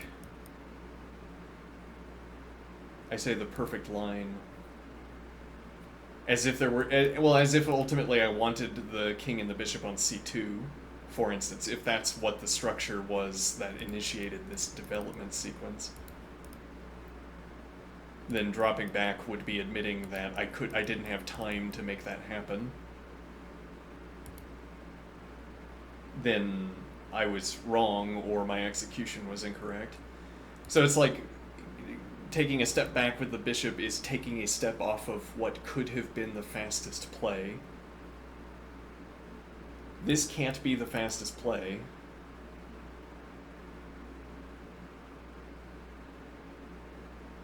Because having already committed these Tempe, yeah, I don't know, that's a strange line of thinking. Having already committed these Tempe, I could commit 2 more and not have to drop back. I'm unsure about this. Alright, I'm going to take a break. I'll be right back.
Well, and once again we follow through.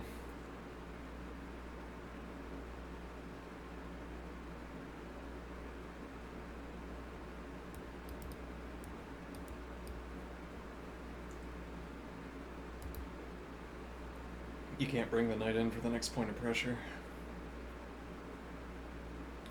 as you might want to do.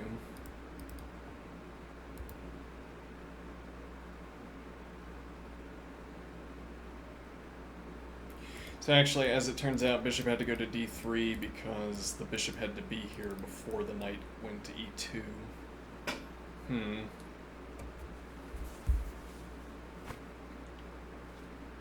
Though that's a very line-centric way of thinking about why the bishop had to be developed to d3. What do I mean? Line-centric. We had to play the bishop here before knight could get to e2.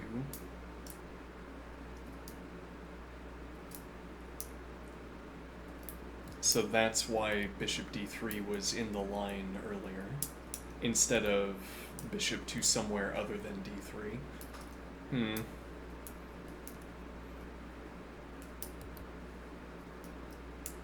I think a better characterization here is that the bishop on d3 with king support supporting the pawn is a stable position. It's difficult for, well, and we could simulate black pressuring it, but it's difficult to pressure this structure. It's difficult to pressure my advanced pawn. And since you can't pressure that, the center doesn't fall apart. And because the center doesn't fall apart, you can't generate more activity against this bishop. And since you can't generate activity against the bishop, you can't generate that activity against the king.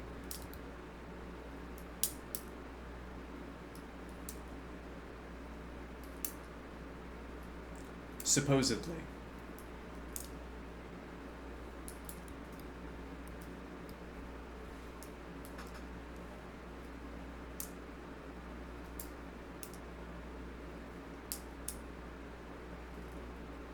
Though other rook on g1 and then queen f1.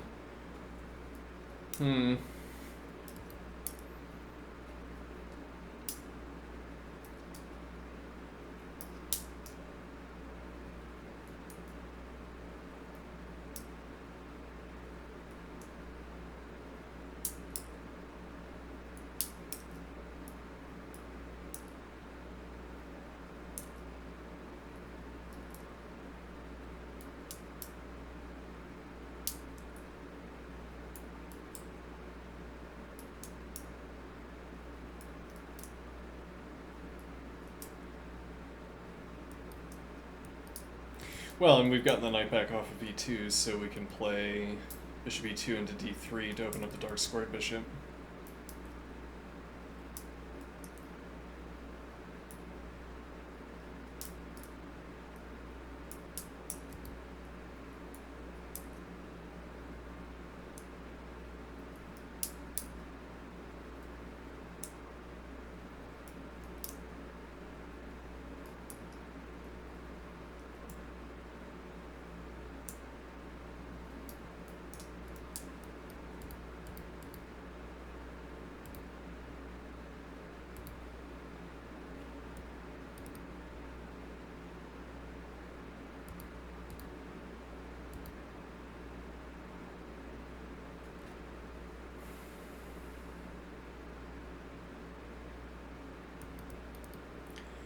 It says undefended E, but I have two knights and queen defending it.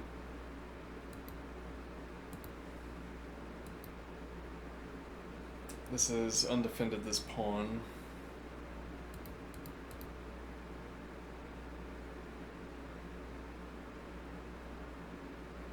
This pawn isn't pinned, as sometimes is the case when pawn activity is near the king.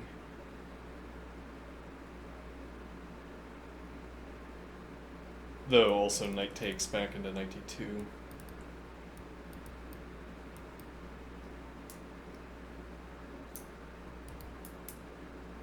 And now dark squared bishop is supporting the h advance.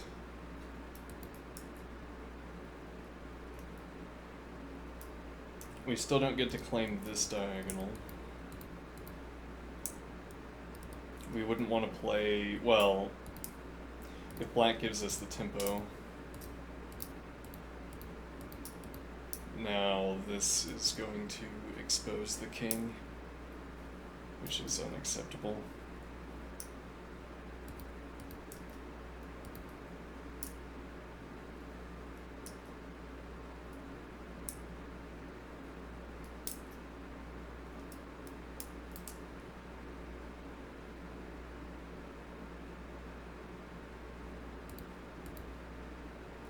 Yeah, we could cash in our bishop. 3 points of activity for free.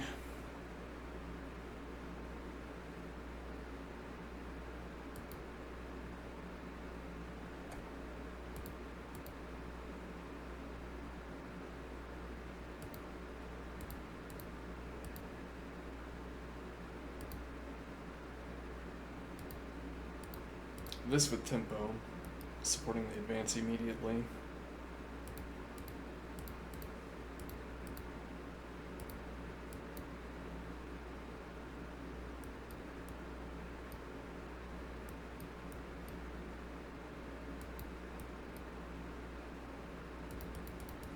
As a last resort.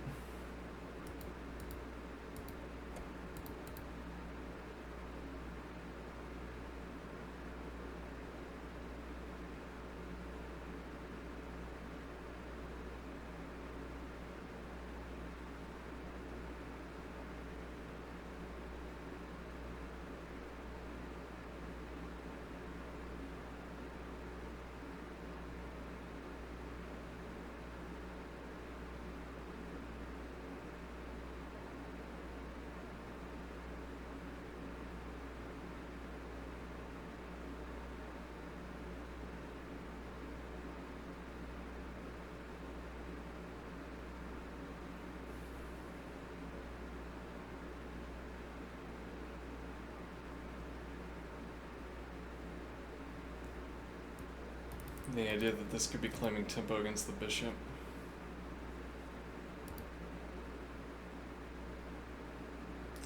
Well, though the motivation for blockading the pawn is concrete, now you can't retain this pressure against the pawn.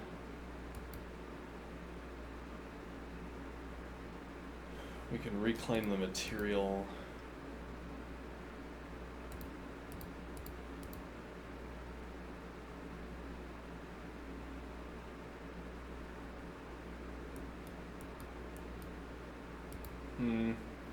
The last pawn advance is unpersuasive, so I suppose we aren't looking to make it.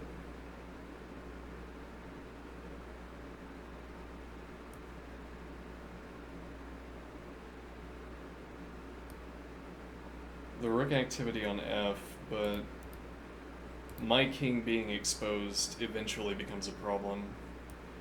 Maybe it doesn't because of the quick return of the bishops. Actually, that's interesting. With or without the rook on a1. So this is pressuring d3 as a kind of default option. No, but the point here would be that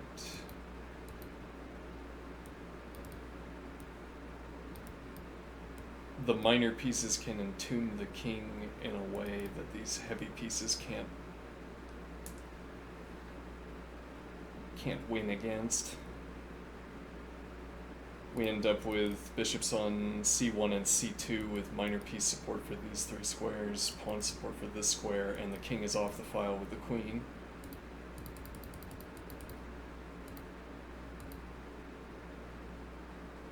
Now that doesn't look like what I was just talking about maybe, but the point is that we have to preserve this position for a tempi or two. Tempo or two. Dark squared bishop has this diagonal, but we don't have anything on it. Yeah, we could try to use the other rook.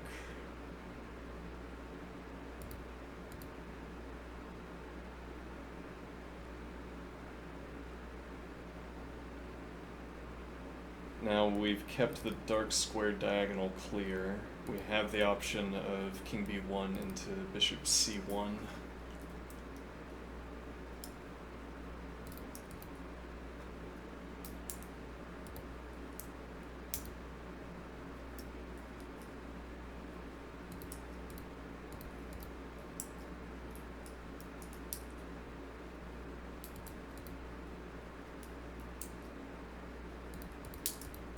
Possibly, though, to be more convincing,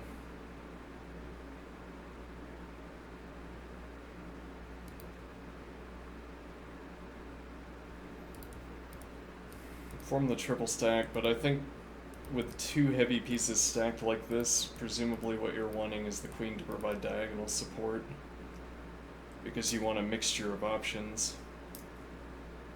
Queen provides diagonal support, so that you have both diagonal support and file support, and then you can shed one or both of them, or neither of them.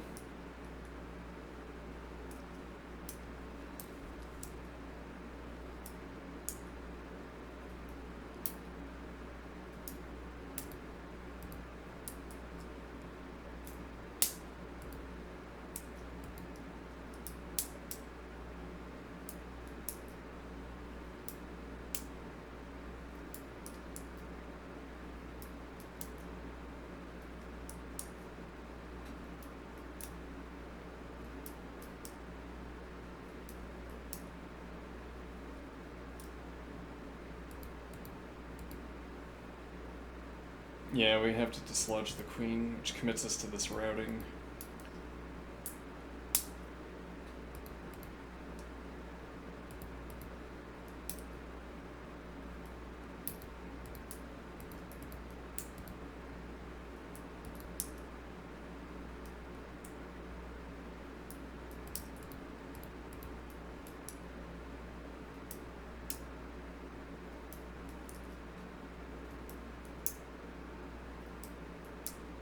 Doesn't work.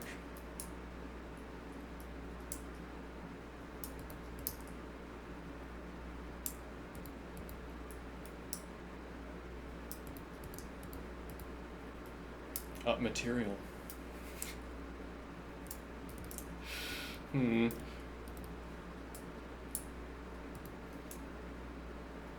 Up material indeed.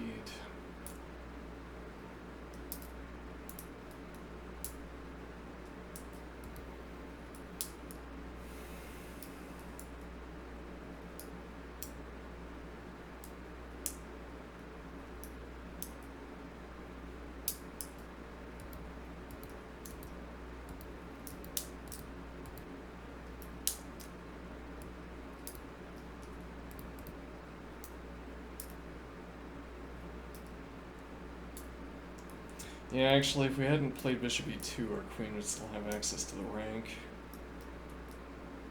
Queen getting to c2 would also be interesting. And what is the bishop doing differently here than f1? Wait a minute, this is a bad line. How did this appear?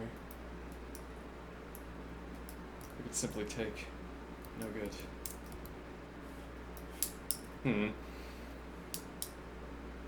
Alright, we're in an earlier line.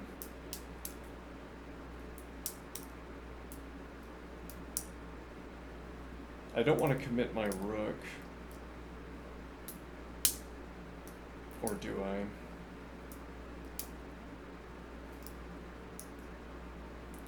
Well, we were trying to make an argument about the... Yeah, I think... Okay, now... We were trying to make an argument about the position of the king. About how many defensive resources we would need. And that convinced us to commit h-rook to d, but now if we commit in this other direction, let's get a move from black. That makes sense, though, forcing... If black declines to take, because doesn't have to, that's a hard sell. I think you quite have to. Well, you could retreat. Alright,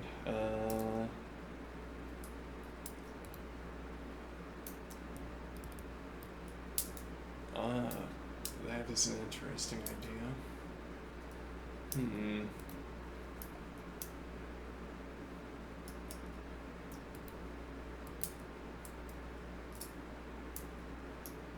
Has to survive this, but the idea is that we have rook f3, then we also have rook f1 as a follow-up.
Though interestingly, this is going to block the diagonal.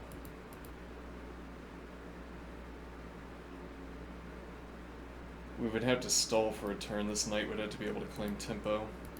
I mean, this might do it. Tempo against the rook, and we're threatening...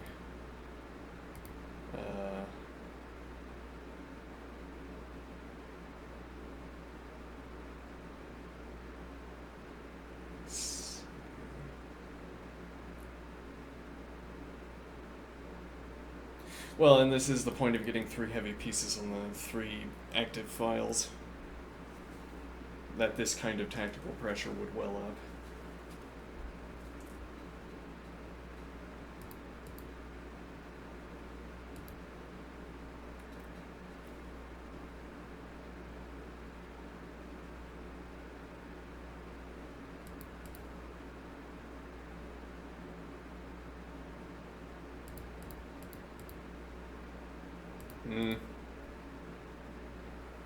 Black has pieces ready to move into position. A knight back to e8.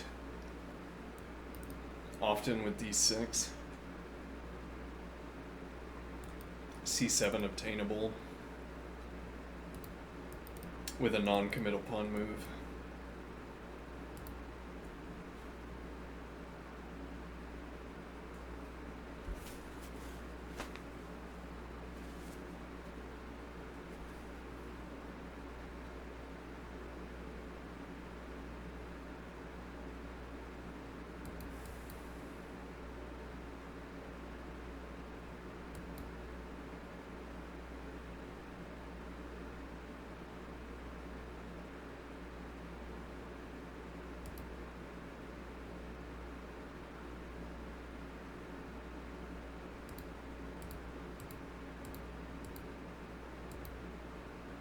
But this pawn isn't out of the way in this case.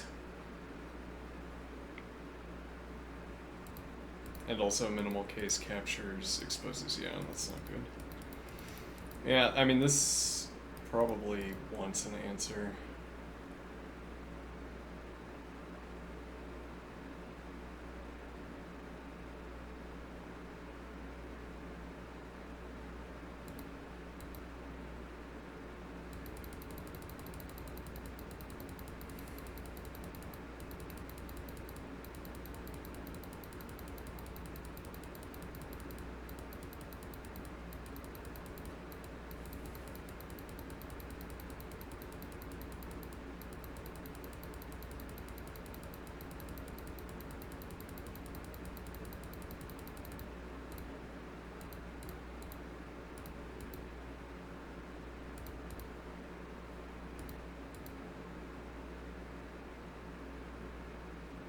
I assume that's not good. It looks pretty bad.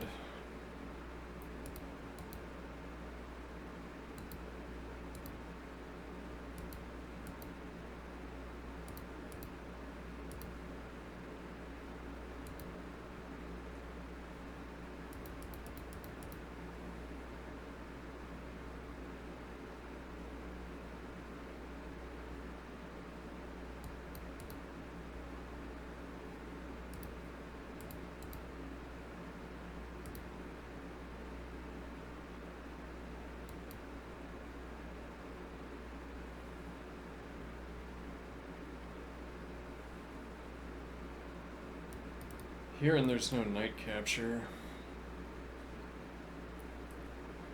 Interestingly, if you spend a tempo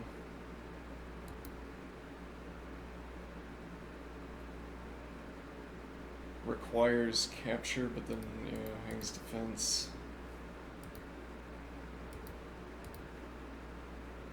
You can't drop the dark square bishop back. But this is covered. Well, hold on. No, you have to up 3 points of material.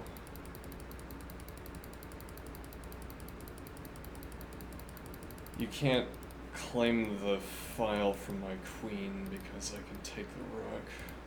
Rook g8 takes, knight in the corner.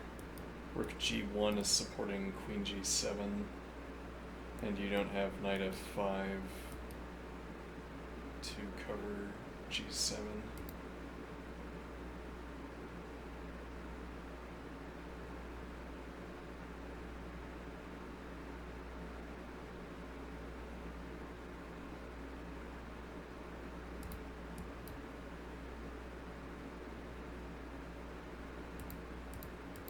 Well, do you have an alternative?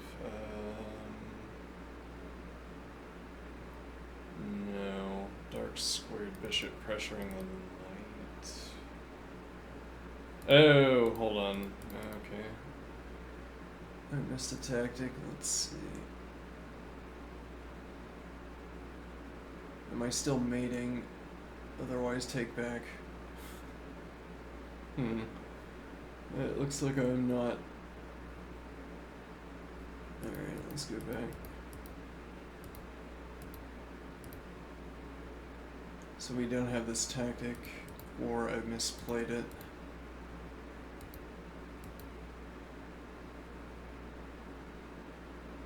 I think here.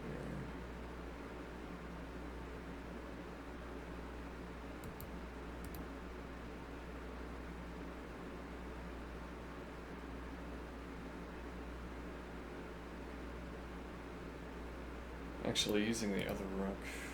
Oh, well.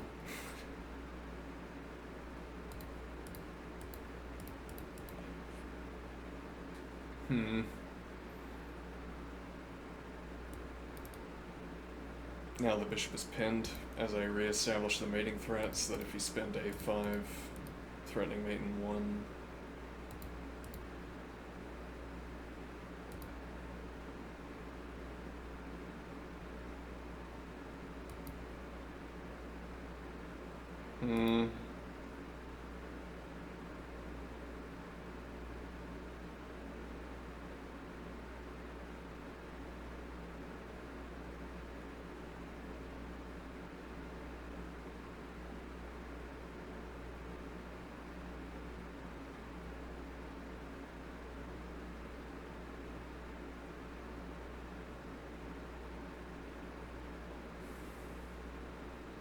This knight is stable. Queen h2 is not going to give us a mating threat.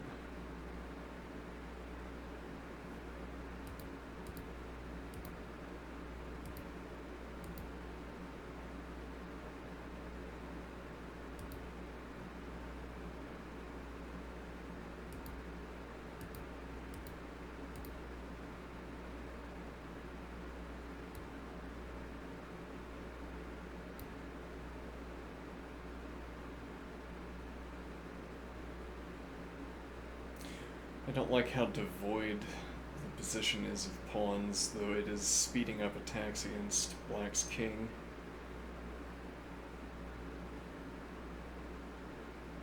As if we must have made some concession earlier for there to be so few pawns on the board.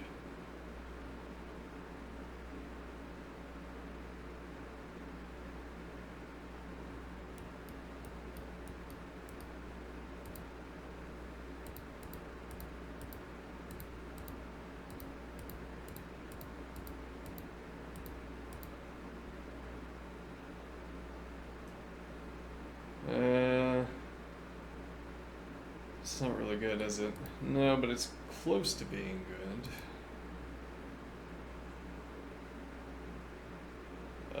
Interesting. So you have to move first. What do I mean by you have to move first? Let me think here.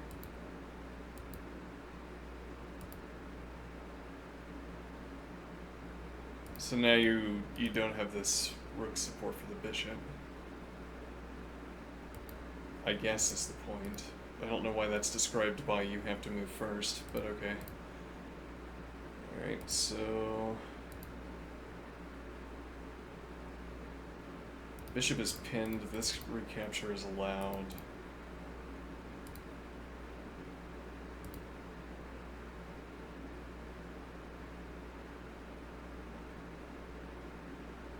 Queen is pinned to f8. If you had to drop back to cover f8...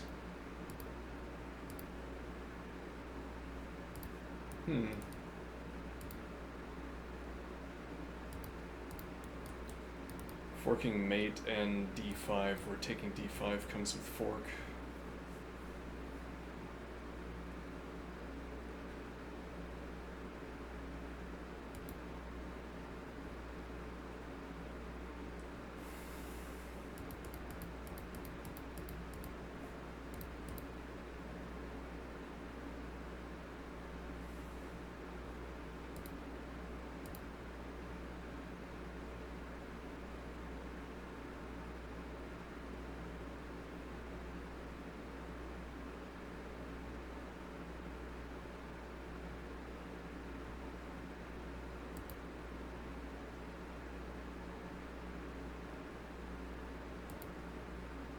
My king. Though actually you can obtain winning pressure here, but now... Or...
I wonder if black has had opportunities to offer... No. Black has not had opportunities to offer rook trades.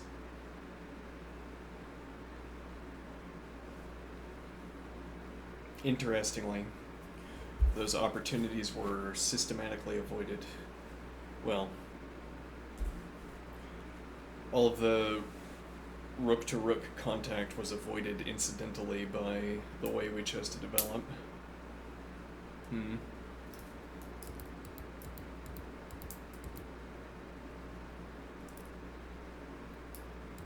Maybe it wasn't wise for black to castle into all of white's pieces.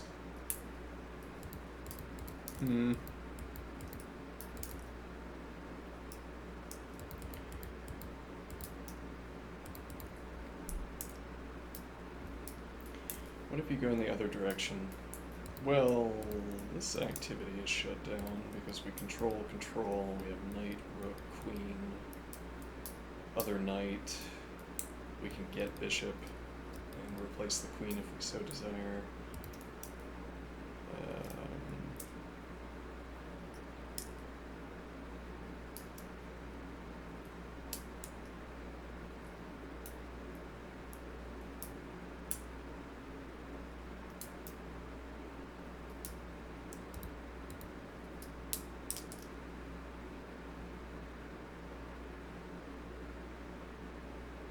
That was overly over-defended.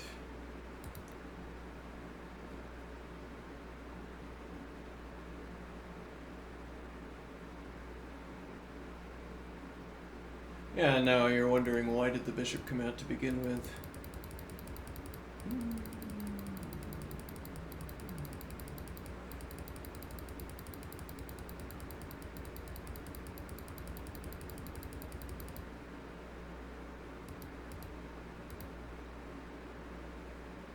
A justification for claiming this would be minimal option is to take the knight, but as it turns out, white doesn't need to develop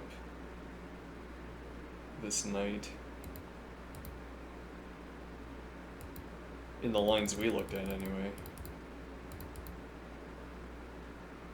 Or rather, the knight doesn't get developed until you no longer have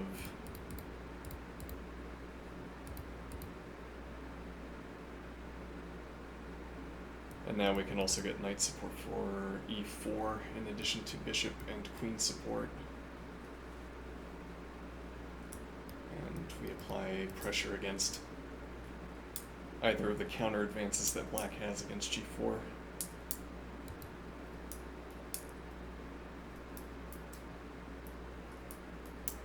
If you advance now before we have the knight support,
yeah, actually black could go for this immediately.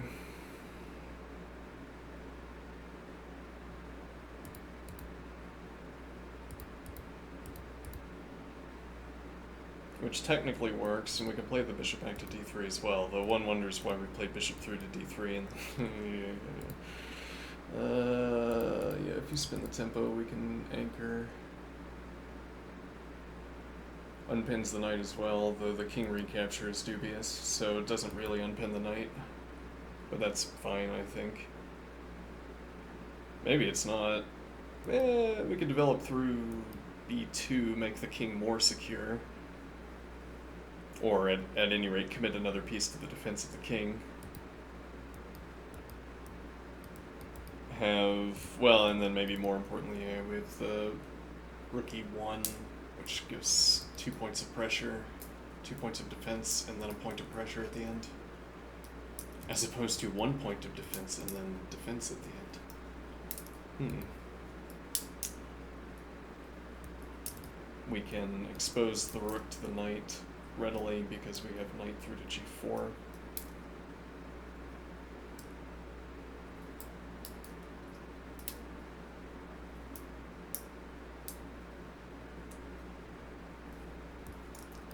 Yeah, though the king structure, bear in mind the king being the most important piece. The king structure is under a lot of pressure. It's directly involved in the tactically charged activity. And we don't have a pawn. Maybe the static observation here is that we don't have a pawn advance that can block the diagonal. So we can't reestablish a state of affairs where the king is uninvolved, or where the king is arbitrarily many tempi away from being involved in the activity. Like if this diagonal were covered, well, I mean, it would be bishop takes, something takes, king takes, e.g. is the only way that the king gets involved with e4 specifically. And that is unlikely to happen, particularly because it involves, well, you could do this now, but you don't have the follow-up, so you'd have to prepare a recapture after which the queen takes. If you played pressure against the bishop, it's not clear that you have a good move to do that. You'd want to go here, I suppose, or here, but neither is available.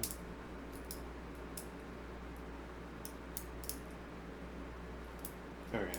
Now, if you did have a move that pressured the bishop, and it wasn't knight c5, which it can't be, let's say this move pressures the bishop.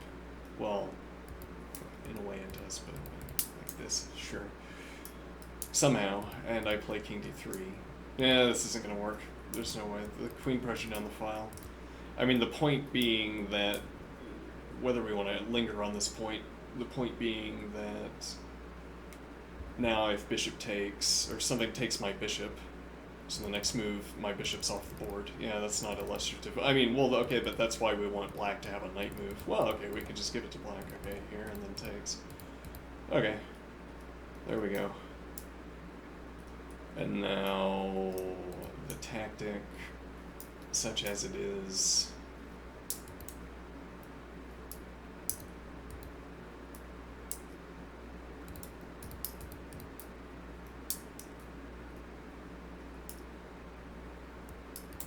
on pre, or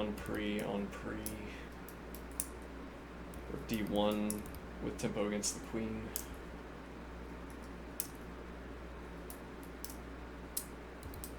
Whereas white's tactical downsides, if any, would have to come from this happening successfully. For instance,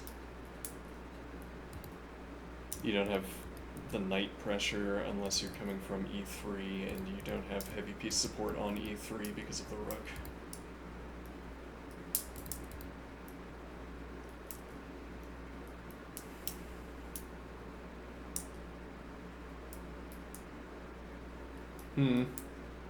And now the option is to take, though there's benefit to doing so. We have bishop support for the pawn.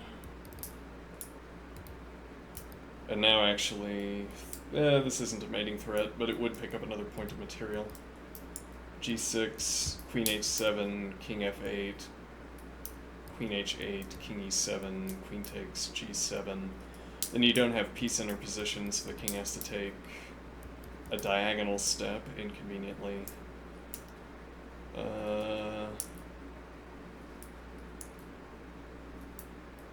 We'd have the pin on the knight.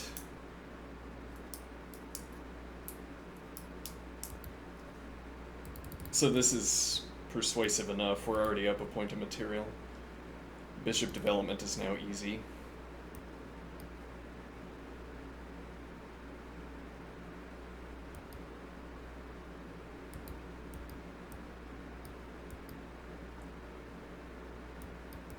Hmm.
Actually, you're probably... This is probably most persuasive point. Well...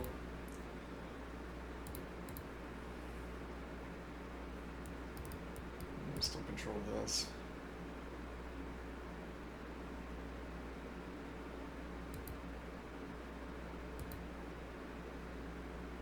Yeah, I want to make this advance, but I can't.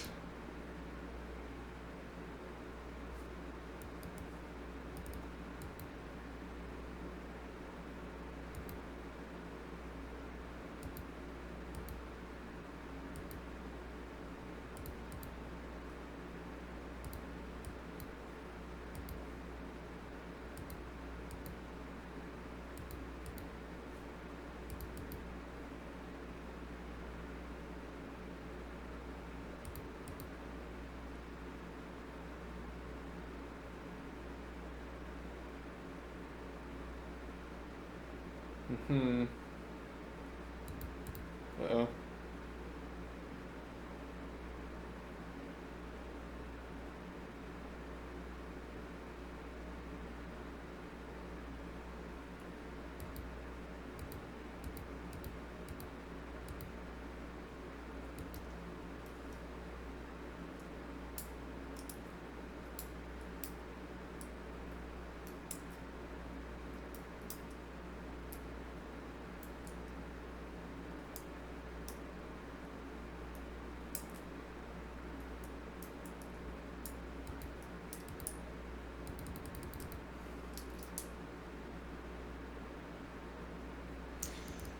Could be the first move to e3 if we have the coverage on these two squares.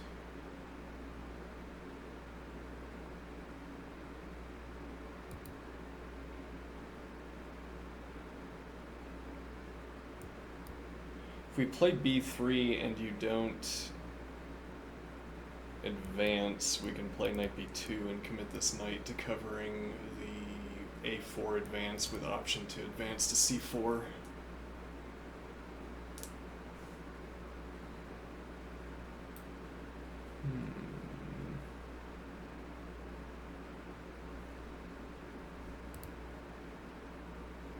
So vacates f so that we have rook, but if you try to make this advance immediately, yeah, we're once again in this position.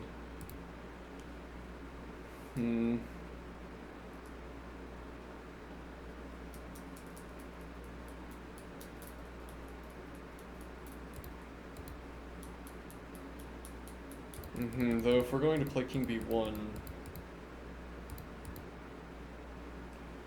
but black initiates this.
Interesting that we have knight support for both c3 and d3 here.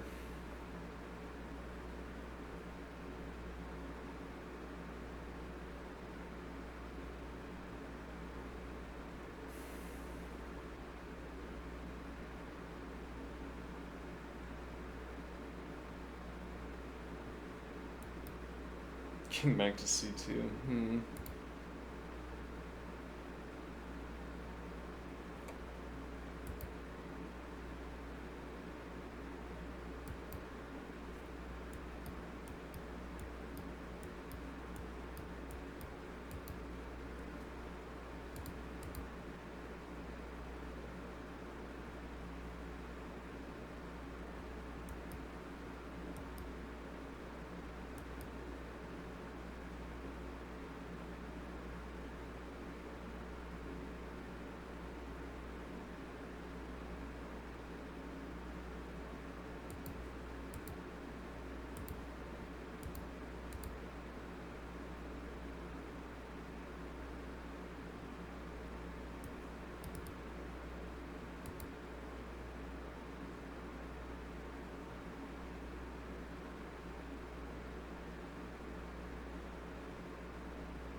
Doesn't work actually. Bishop support.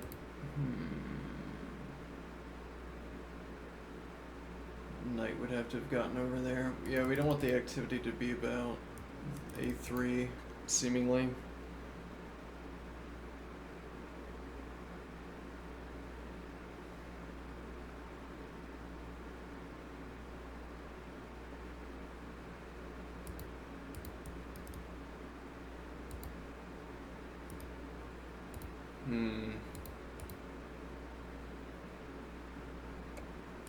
Well,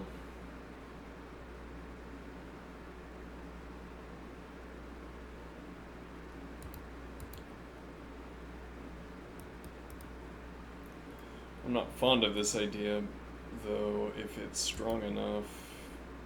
Yeah, but this activity is going to be quite blunted. Black has this layer of defended pieces that we would have to peel off before we could arrive at the pawns. Takes Tempe. It's well supported.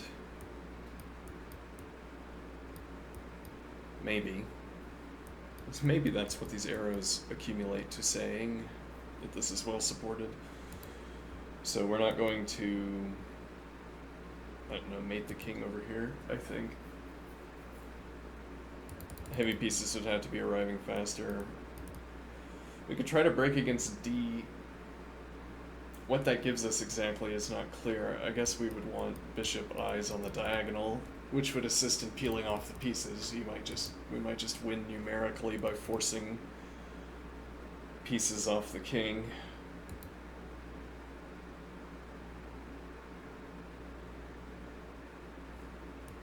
Bishop's going to b2 with option for c3, depending on what is the best defensive play. And then it is only the opponent's dark squared bishop that's defending e5.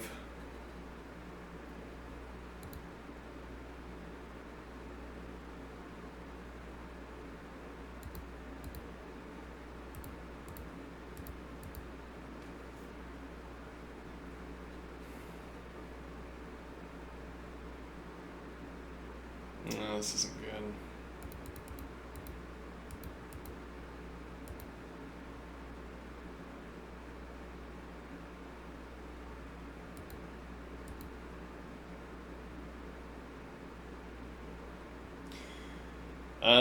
Yeah, that alternative doesn't work as well as we would like, so if rook over, this pawn is pinned, so we can't recapture.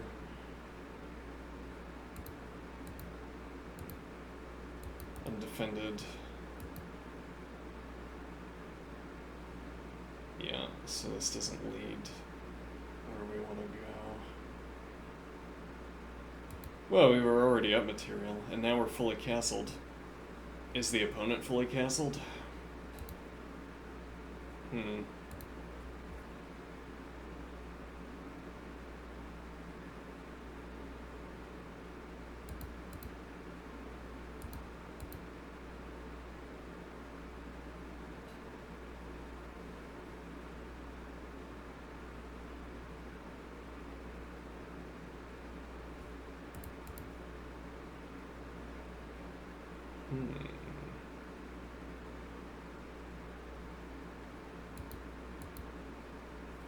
always an option.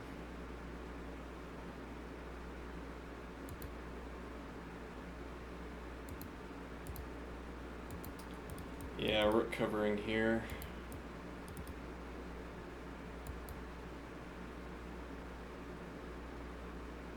So we don't have rook support for pawn that would allow for knight d3,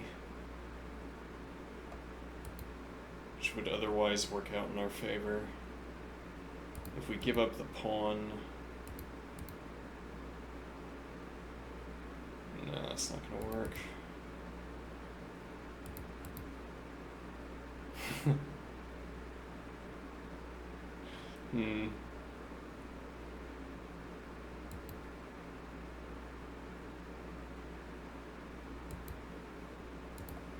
Well, you could claim this tempo, or this pressure rather.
Alright, I'm done. See ya.